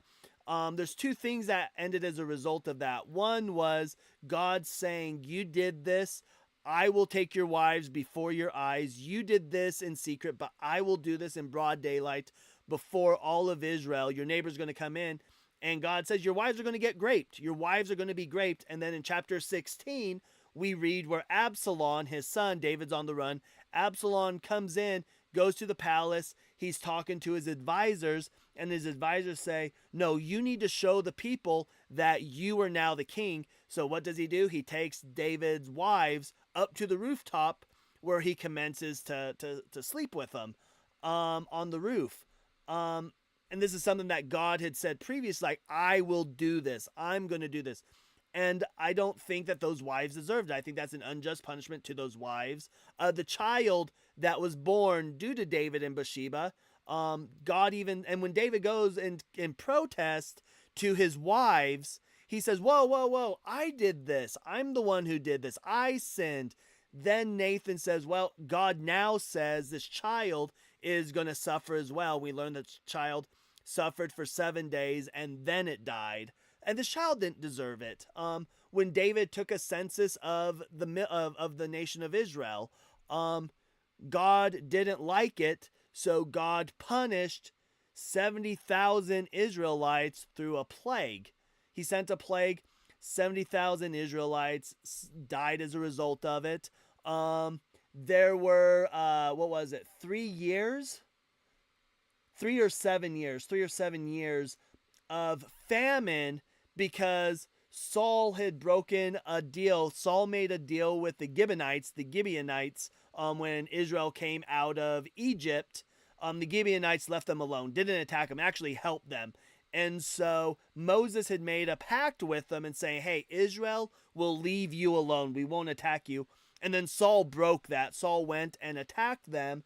And so God said, hey, go talk to them, and whatever they want, you're going to do. And they wanted the unalivement of all of Saul's remaining family, because Saul had passed away by this time. David is king. And those people, I can understand maybe justice on those people because Saul's no longer able to do it. But the fact that there was 3 years of famine, and so these are the things that I look at that God does, and I'm just like, this is horrible. This is unjust. Interesting. Okay.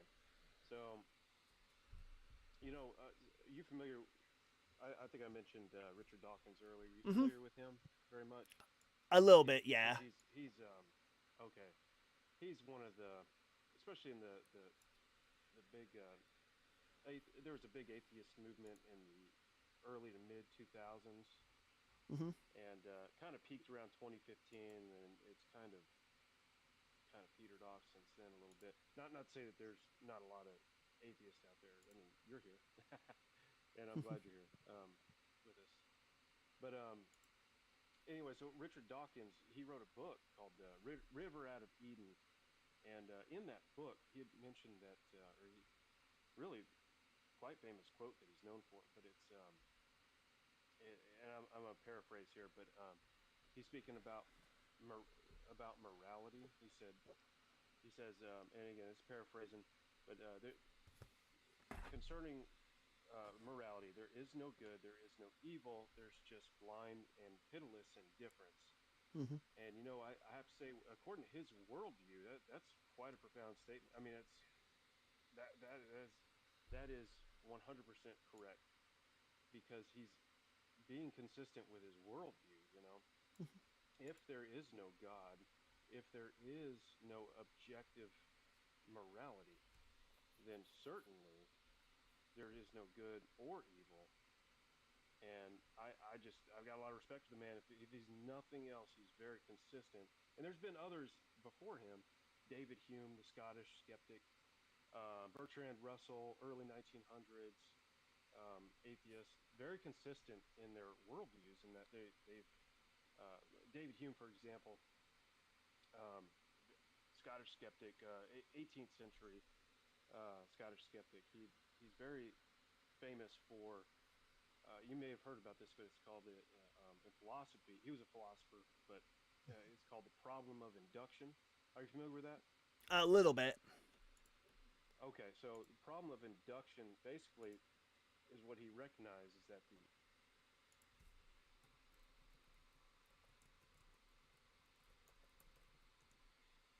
Mm-hmm.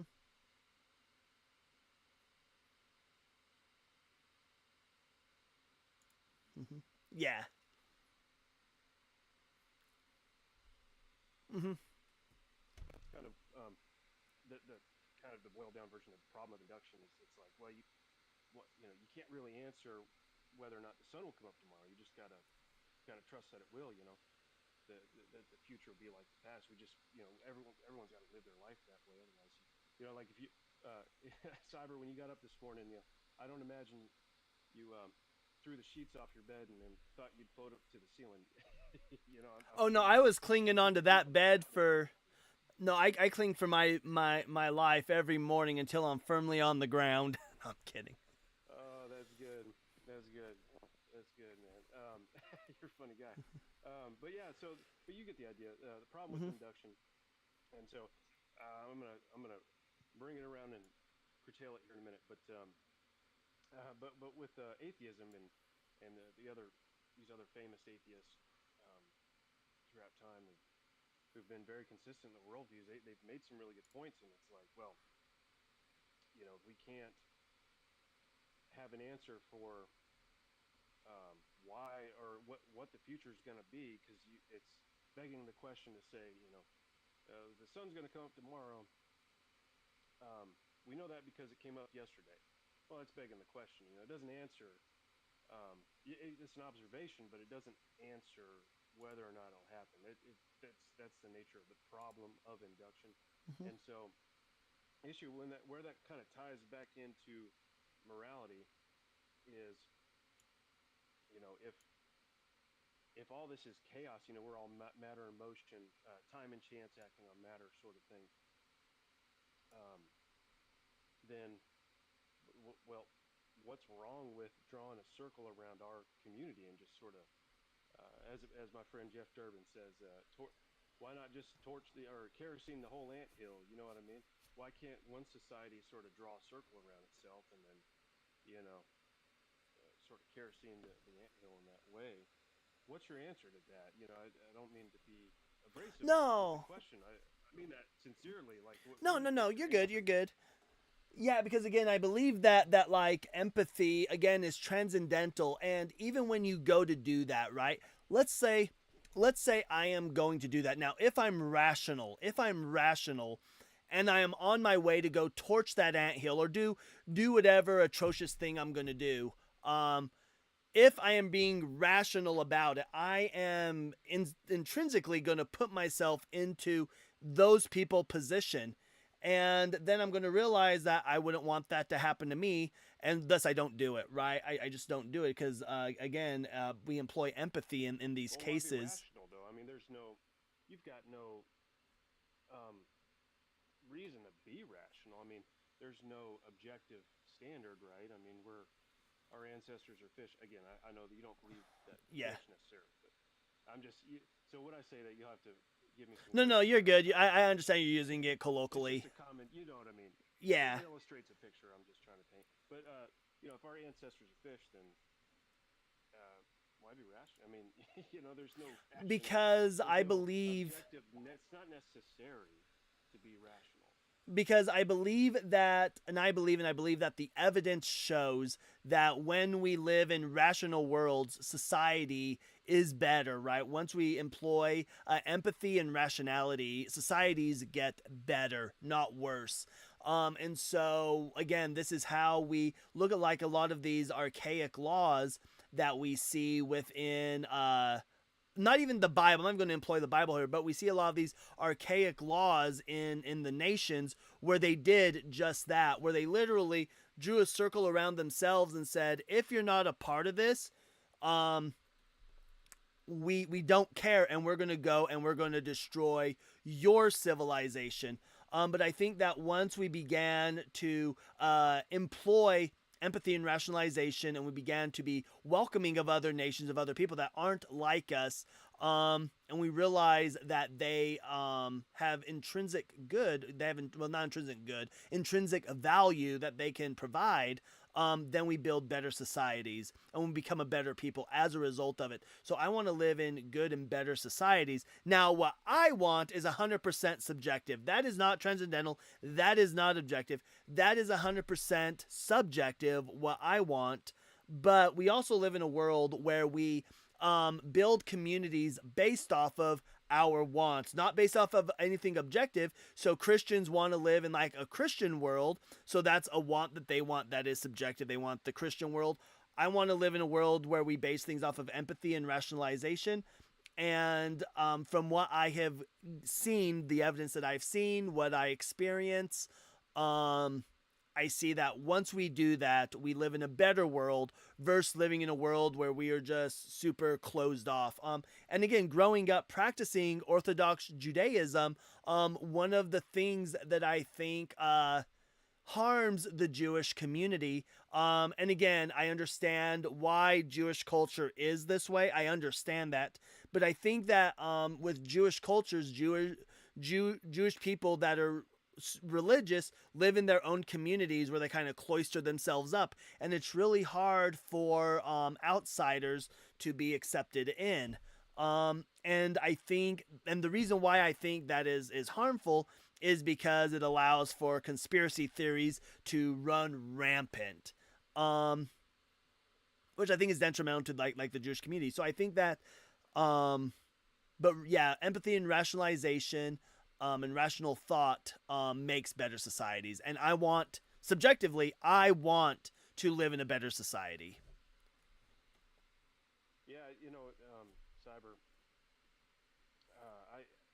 I really appreciate your empathy that you have.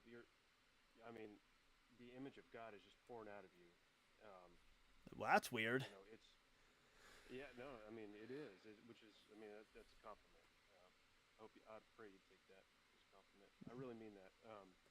The image of God is coming out of you. You love your neighbor. You're talking about being, you want to live in a good world, or I think you used the word better Mm-hmm. world. Yeah, because I would agree with Dawkins. Yeah, yeah, because I would agree with Dawkins that like good and bad like intrinsically like don't exist. I would base it more on like is it harmful, is it not harmful, and so those are what I would use like as synonymous with good and bad. No, I hear you. And you said something else. Well, you mentioned subjective, and I Hmm. gotta say, I really appreciate your honesty there. A lot of atheists won't go down that route because, it's.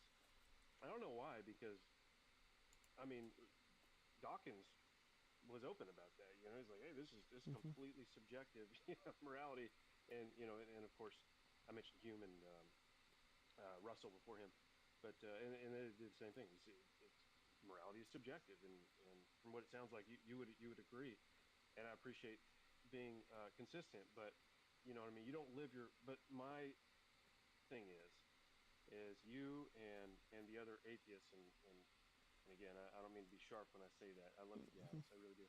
Um, but you don't live your lives that way. You don't live your lives like, oh, it's completely subjective. It's all, everything's equal. All sort of moralities are sort of equal. And Pol Pot, he's just sort of as uh, the name escapes me, but he is the biology professor at Cornell University. He died in 2015.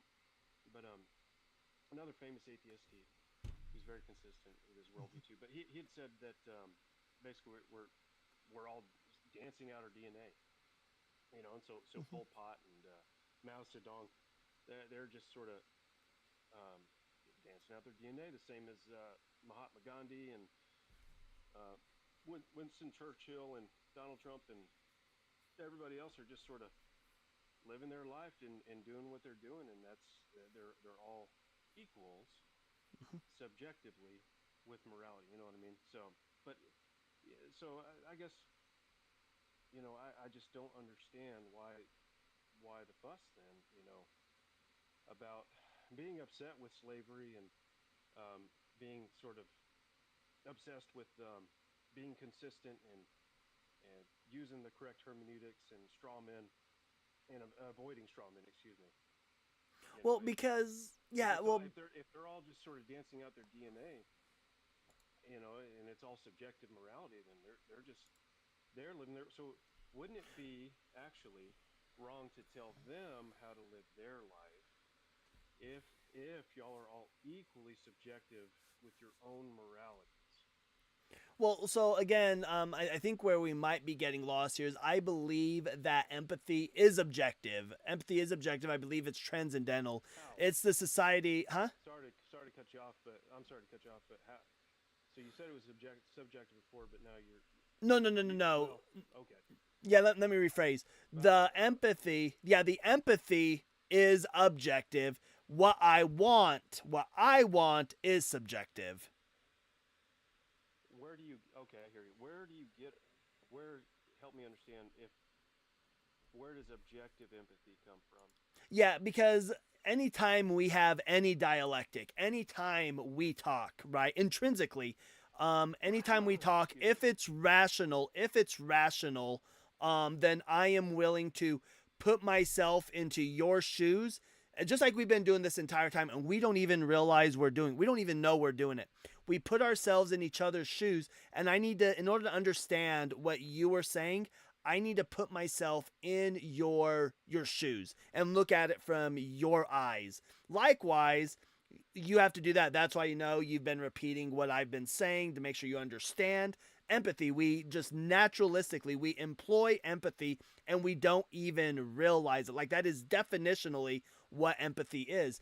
So I believe that it is transcendental.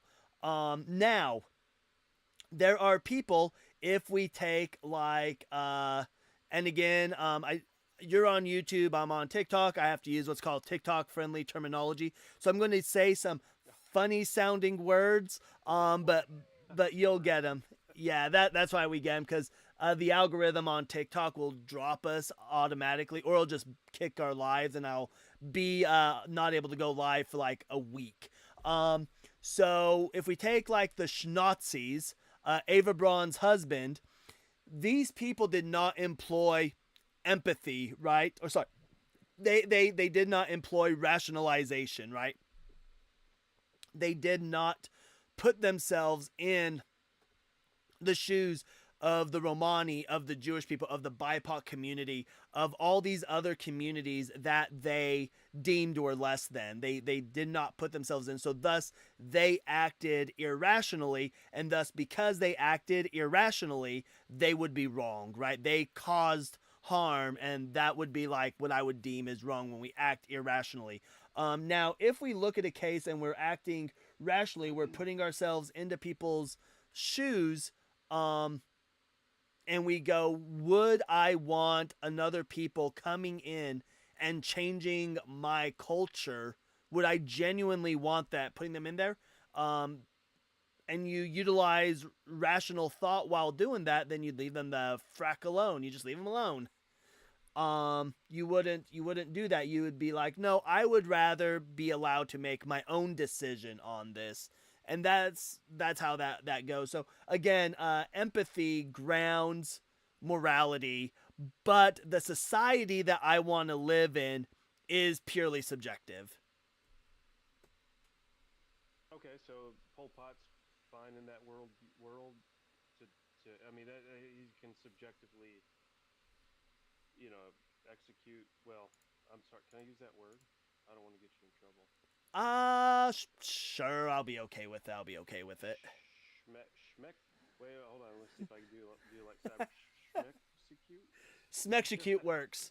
Smexecute works. Schmexecute, yeah. Schmexecute. A million of his countrymen. I mean, he's just kind of, and it's interesting. You look at the. I mean that. He was a atheist.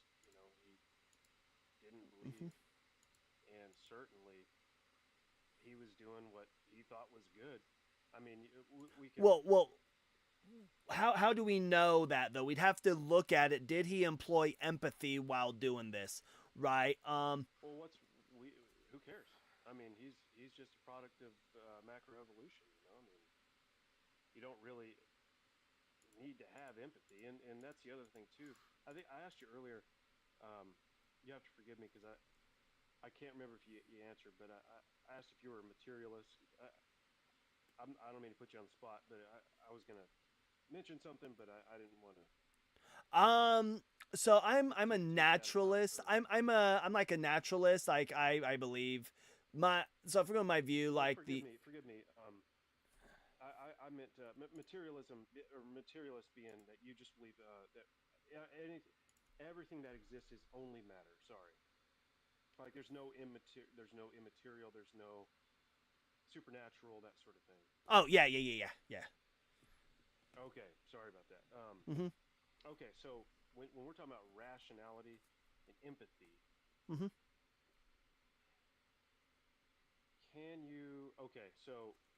can you go dig up a cup of the law of conservation of mass? Can you go in your backyard and dig that up? No. So when we talk about like the laws of physics, I don't believe like the laws of physics like intrinsically exist. They're ways that yeah, but they don't exist. They don't just like words and numbers and stuff don't exist. They're just things that we use to explain things. So like I can see one cup. I see one cup, but the number one, there's not like a number one like floating out there in the ether. So we come up with language to describe how I explain this as 1 verse 2. But there's no intrinsically one, but those are just languages. And I believe like when we talk about like the laws of logic or the laws of physics and stuff, these are just languages that we have invented to be able to explain the natural world that we see around us, right? So the laws of physics, and again, this is why when we look at like a Newtonian physics versus relativity, Newtonian physics, when we're on Earth, gravity works as Newton said it would. It works good. But once we get out into space, Newton's gravity falls apart. It doesn't work anymore. So then we have to institute relativity and some other things once we get out into space. Material. Yeah, correct. Gravity is material. Yeah, it's material. But I'm just saying, Well, I don't believe gravity. I don't believe gravity itself is material. Gravity requires materials. Like you have to have a mass for the force of gravity to work. So there has to be material there. But like, well, I, I think I see what you're saying. No, so gravity is part of the material because it's measurable, something is tangible, right? Not everything that you can see. yeah, I can grant that. I can grant that. Yeah. And so there's other forces, like energy. I mean, I've never seen an energy, but like the law of conservation of mass, it just means that matter cannot we cannot make any more matter, and we cannot take away any matter. It's like cremation, for example. If you burn a human body, you take this big body, and now it's a little pile of ash. Yep. But it's like, okay, well, 80% of it evaporated into water, and so the body still exists. It's just invisible water vapors, and then the sodium. Excuse me, I think it's sodium carbonate. I forget the ash or whatever it's called, but bone fragments, are left Yeah, over. yeah. And of course, and so it's all there. You just can't see it. But so like I don't. But when immaterial, like you'd mentioned, math, it's all sort of made up. And actually, you were talking about. That's interesting. You said that about the if I have one cup and I take it away, I didn't take away the idea of oneness. Well, that's just cup away.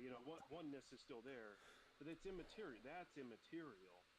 Well, no, it's just that well, it's just how we describe the material world around us. So I don't see an issue with that because it's just terms that we come up with to explain the world around us. And it's just language, like it's just how we use words. Like nowhere out in the ether there's the word word, but I just said word.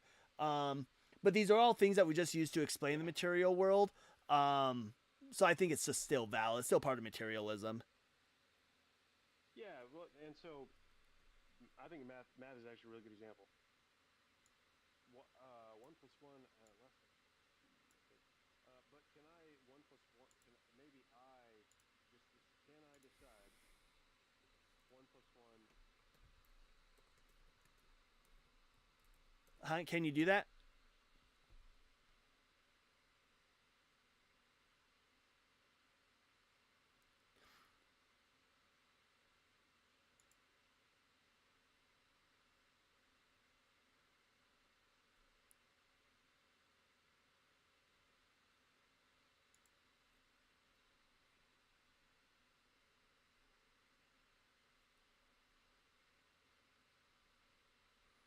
But well, the issue that you're going to run into though is it depends. Unchanging. Yeah, what's that? Well, yeah. So my question is, what if I was to tell you that 1 plus 1 equals 0b10, and that's true? Because I'm using a different language. Because mathematics is a language. I'm using binary. Binary is the computer math. It's a series of ones and zeros. So 1 plus 1 does equal 0b10. Right? Yeah, but the equation doesn't change. The language can. The equation doesn't. The arithmetic doesn't change. Yeah, correct.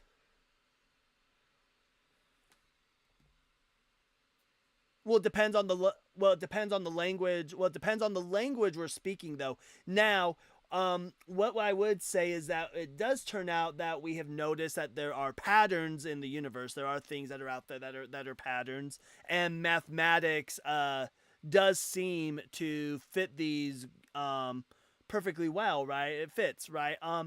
But do I think like mathematics though is just how we explain things? Everything can be explained through mathematics. I can explain. Now I'm not a mathematician, but this cup can 100% be explained through mathematics. We can use mathematics and explain the cup because it's a language. Mathematics is just a language. It's another way we explain the natural world around us. And yes, WW Dutch Bros.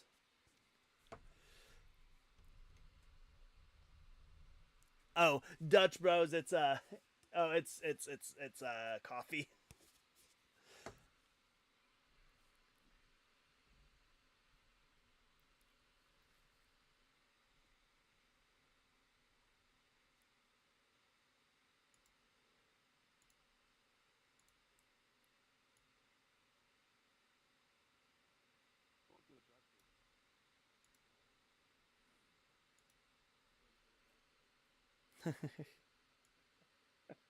Like he had no concept of what that was, and she had to explain, like, "Hey, I just want like a regular coffee," and he was like, uh, "Would you like an americano?"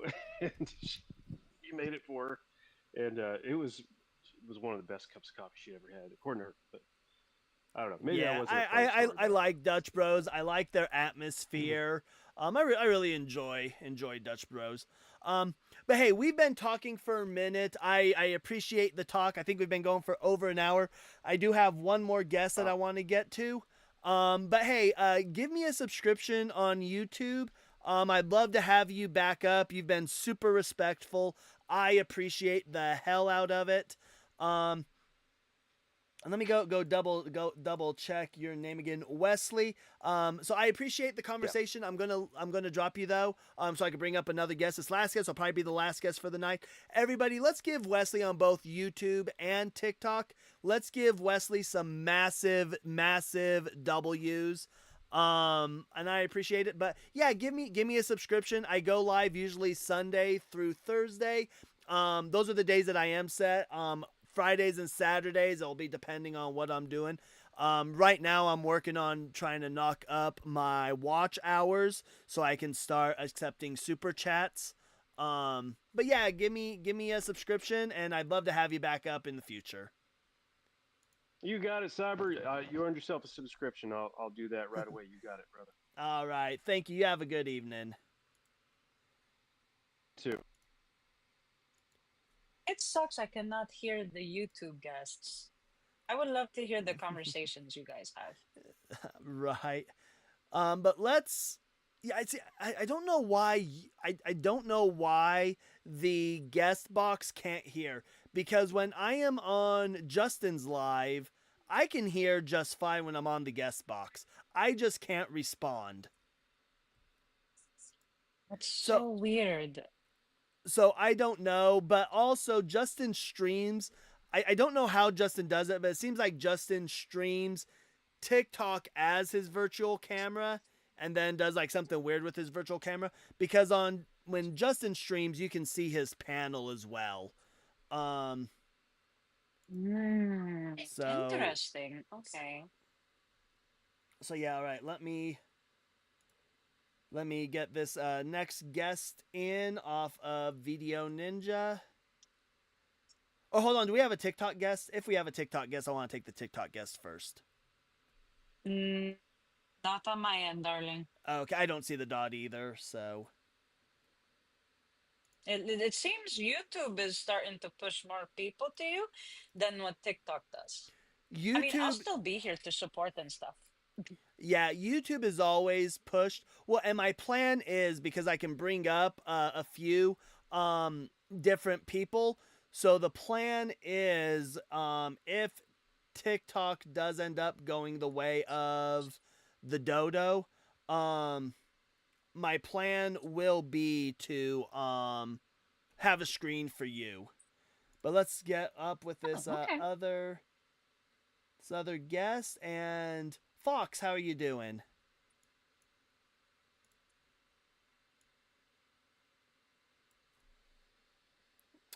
Fox, if you're muted, it seems you are muted. I can't hear you.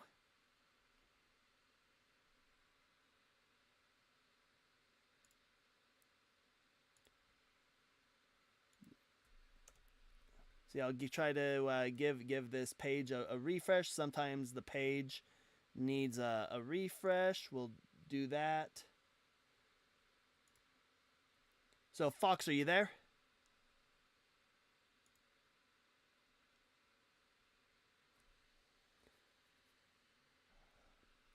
Fox, you've been waiting up here for a hot minute, and you are live and on the air.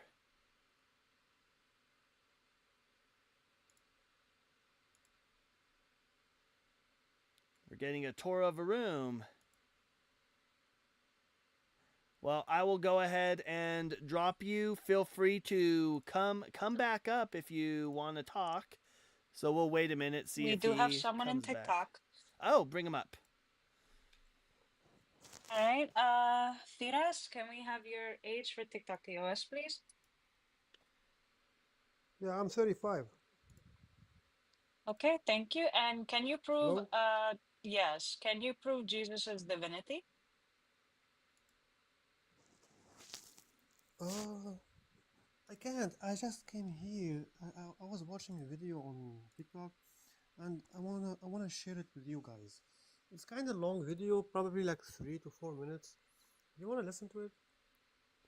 No. What I want you to do No. is have an argument or I asked GPT from a non-biased or get off the live. Apparently, he doesn't understand boundaries. I believe we said no, did we not? We did. Okay. I'm going to try this Fox guy again. He is in. I see that Fox guy popping up, but I don't hear. But then again, I can't hear it also. All right, Fox, can you hear me?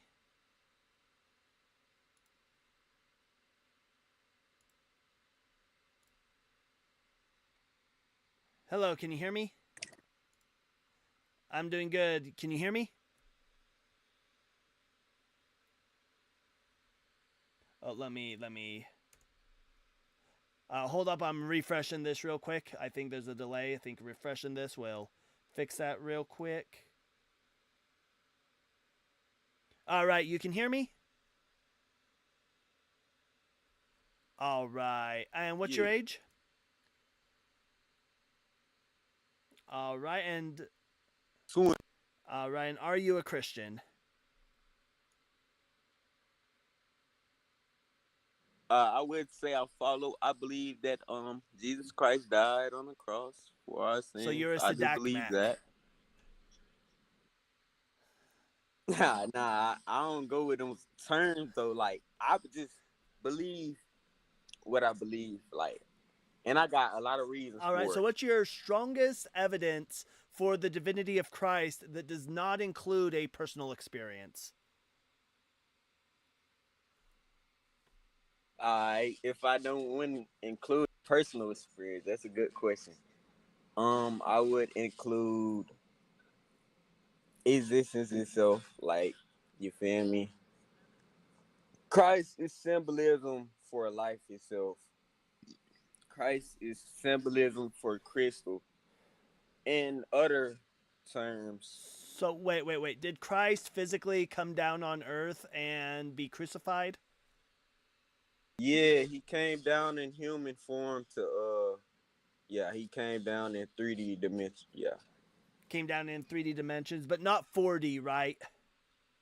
He was in a higher dimension though. Before he came, look, Christ is symbolism, right? You feel me? His real name ain't Jesus.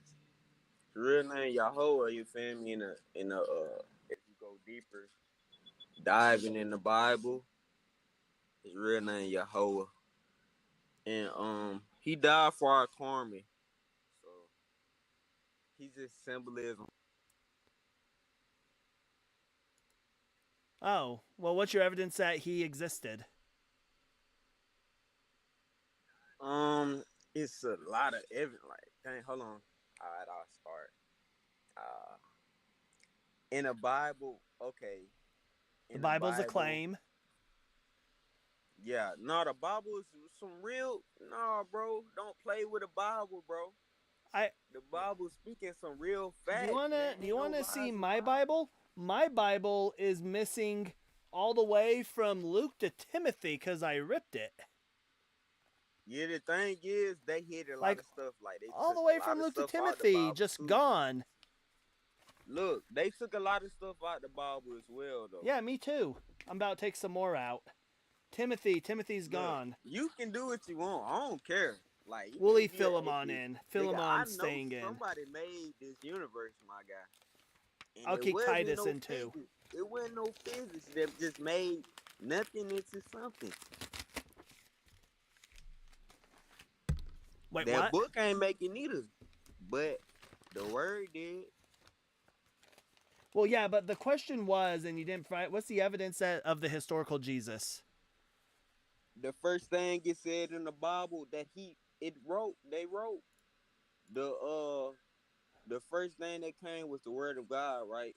And everything you see in this reality, if you look scientifically, everything is sound waves, everything is vibration. So it's like it's simple.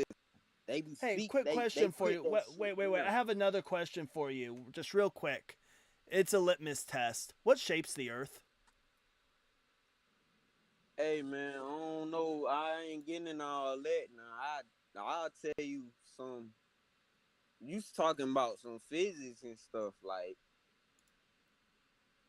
the shapes Yeah. of the So earth, what? No, but the question was, what shape is the Earth?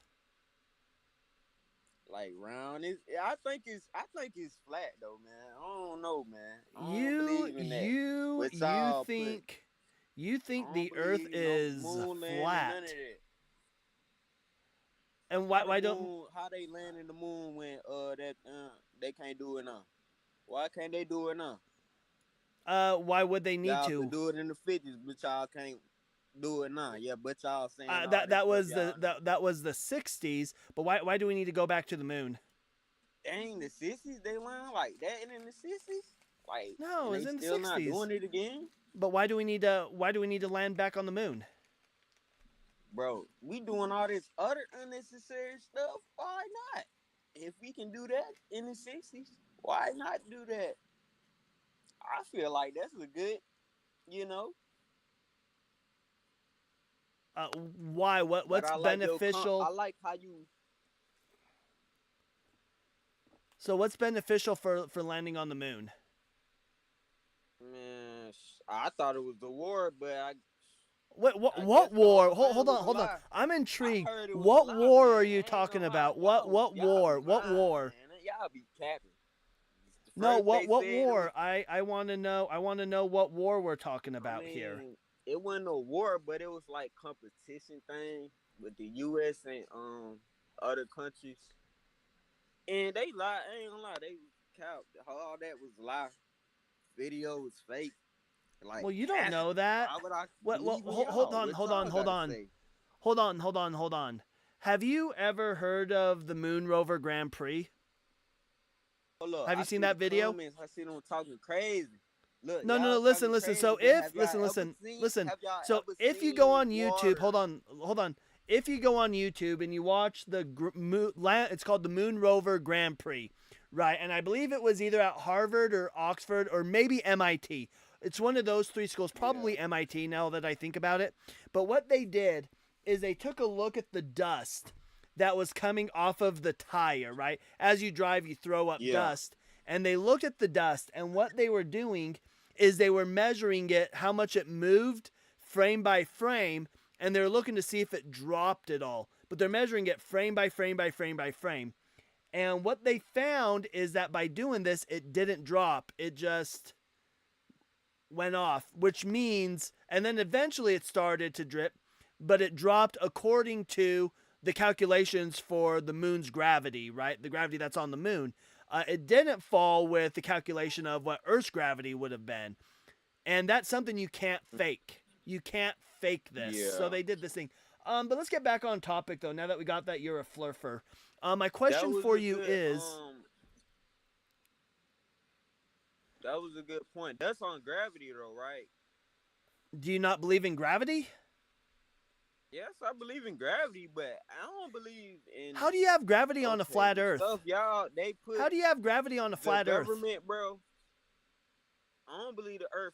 I don't know if the earth flat or round or not. I ain't gonna lie to Oh, you. now My you mama don't could just know. lie. But right? how do So you back know? on, Have you hold on, actually hold on. went up there to see? Or you just claiming some you think you know because your brain think you know?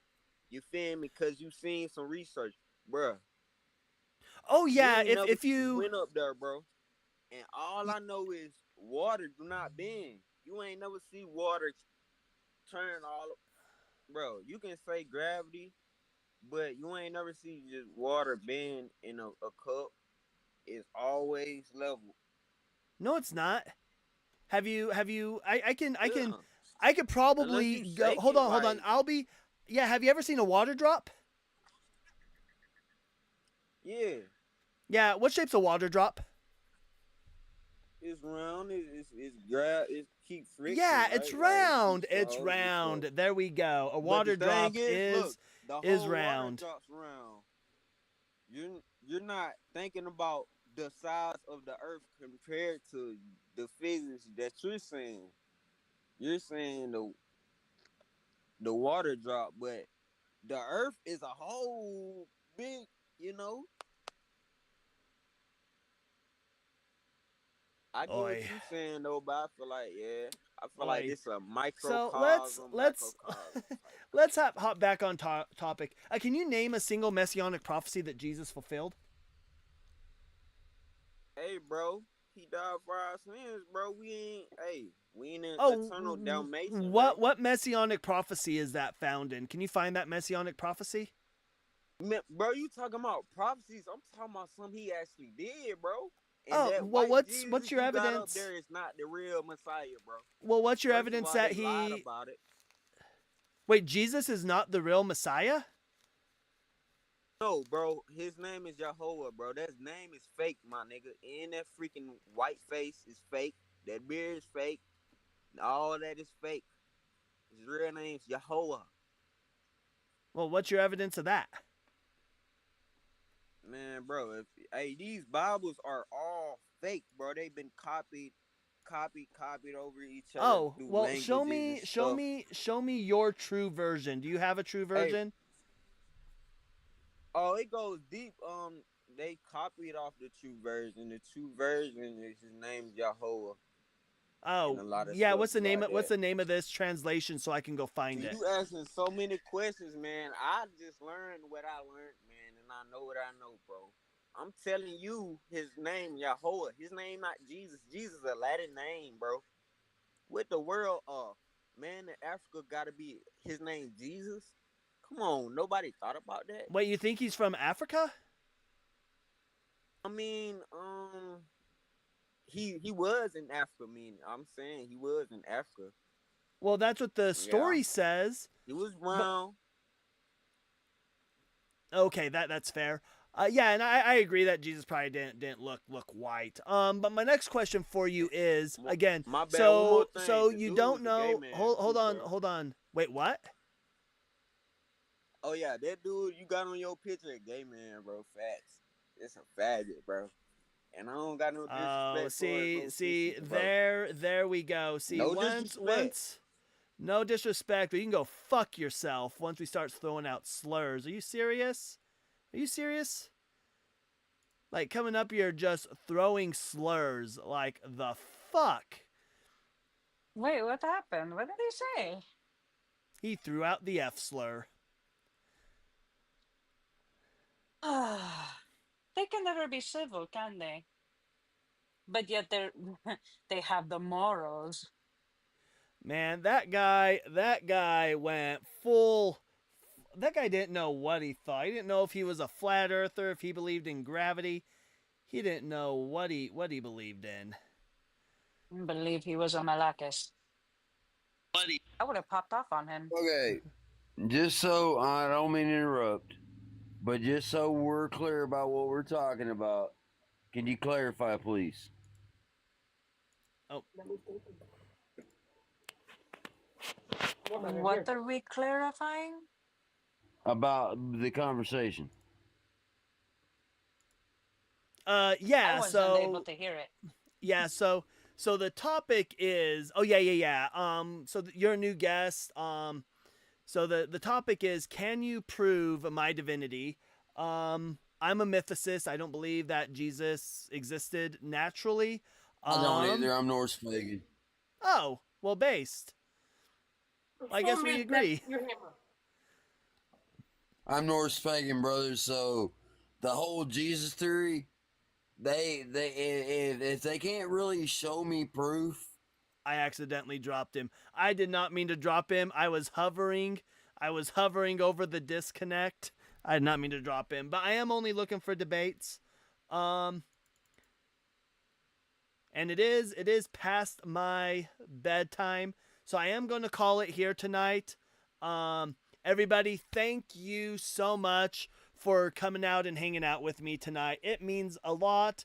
I'm trying to knock out my YouTube hours, my YouTube watch hours. I'm trying to get those knocked out so that I can start collecting super chats.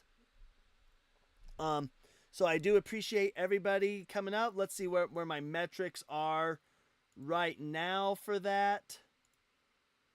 But I appreciate everybody coming out.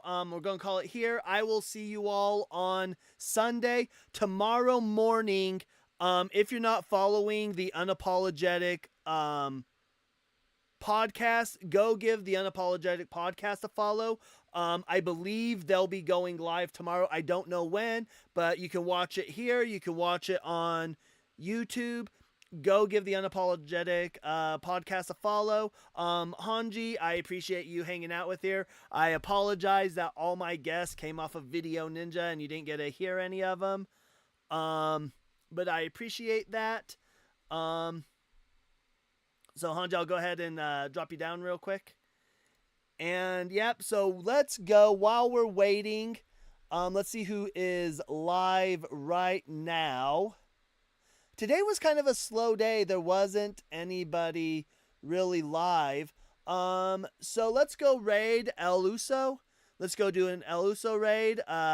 Go in there. Cyber says, get a Bible. And on that note, we'll sign off with the song.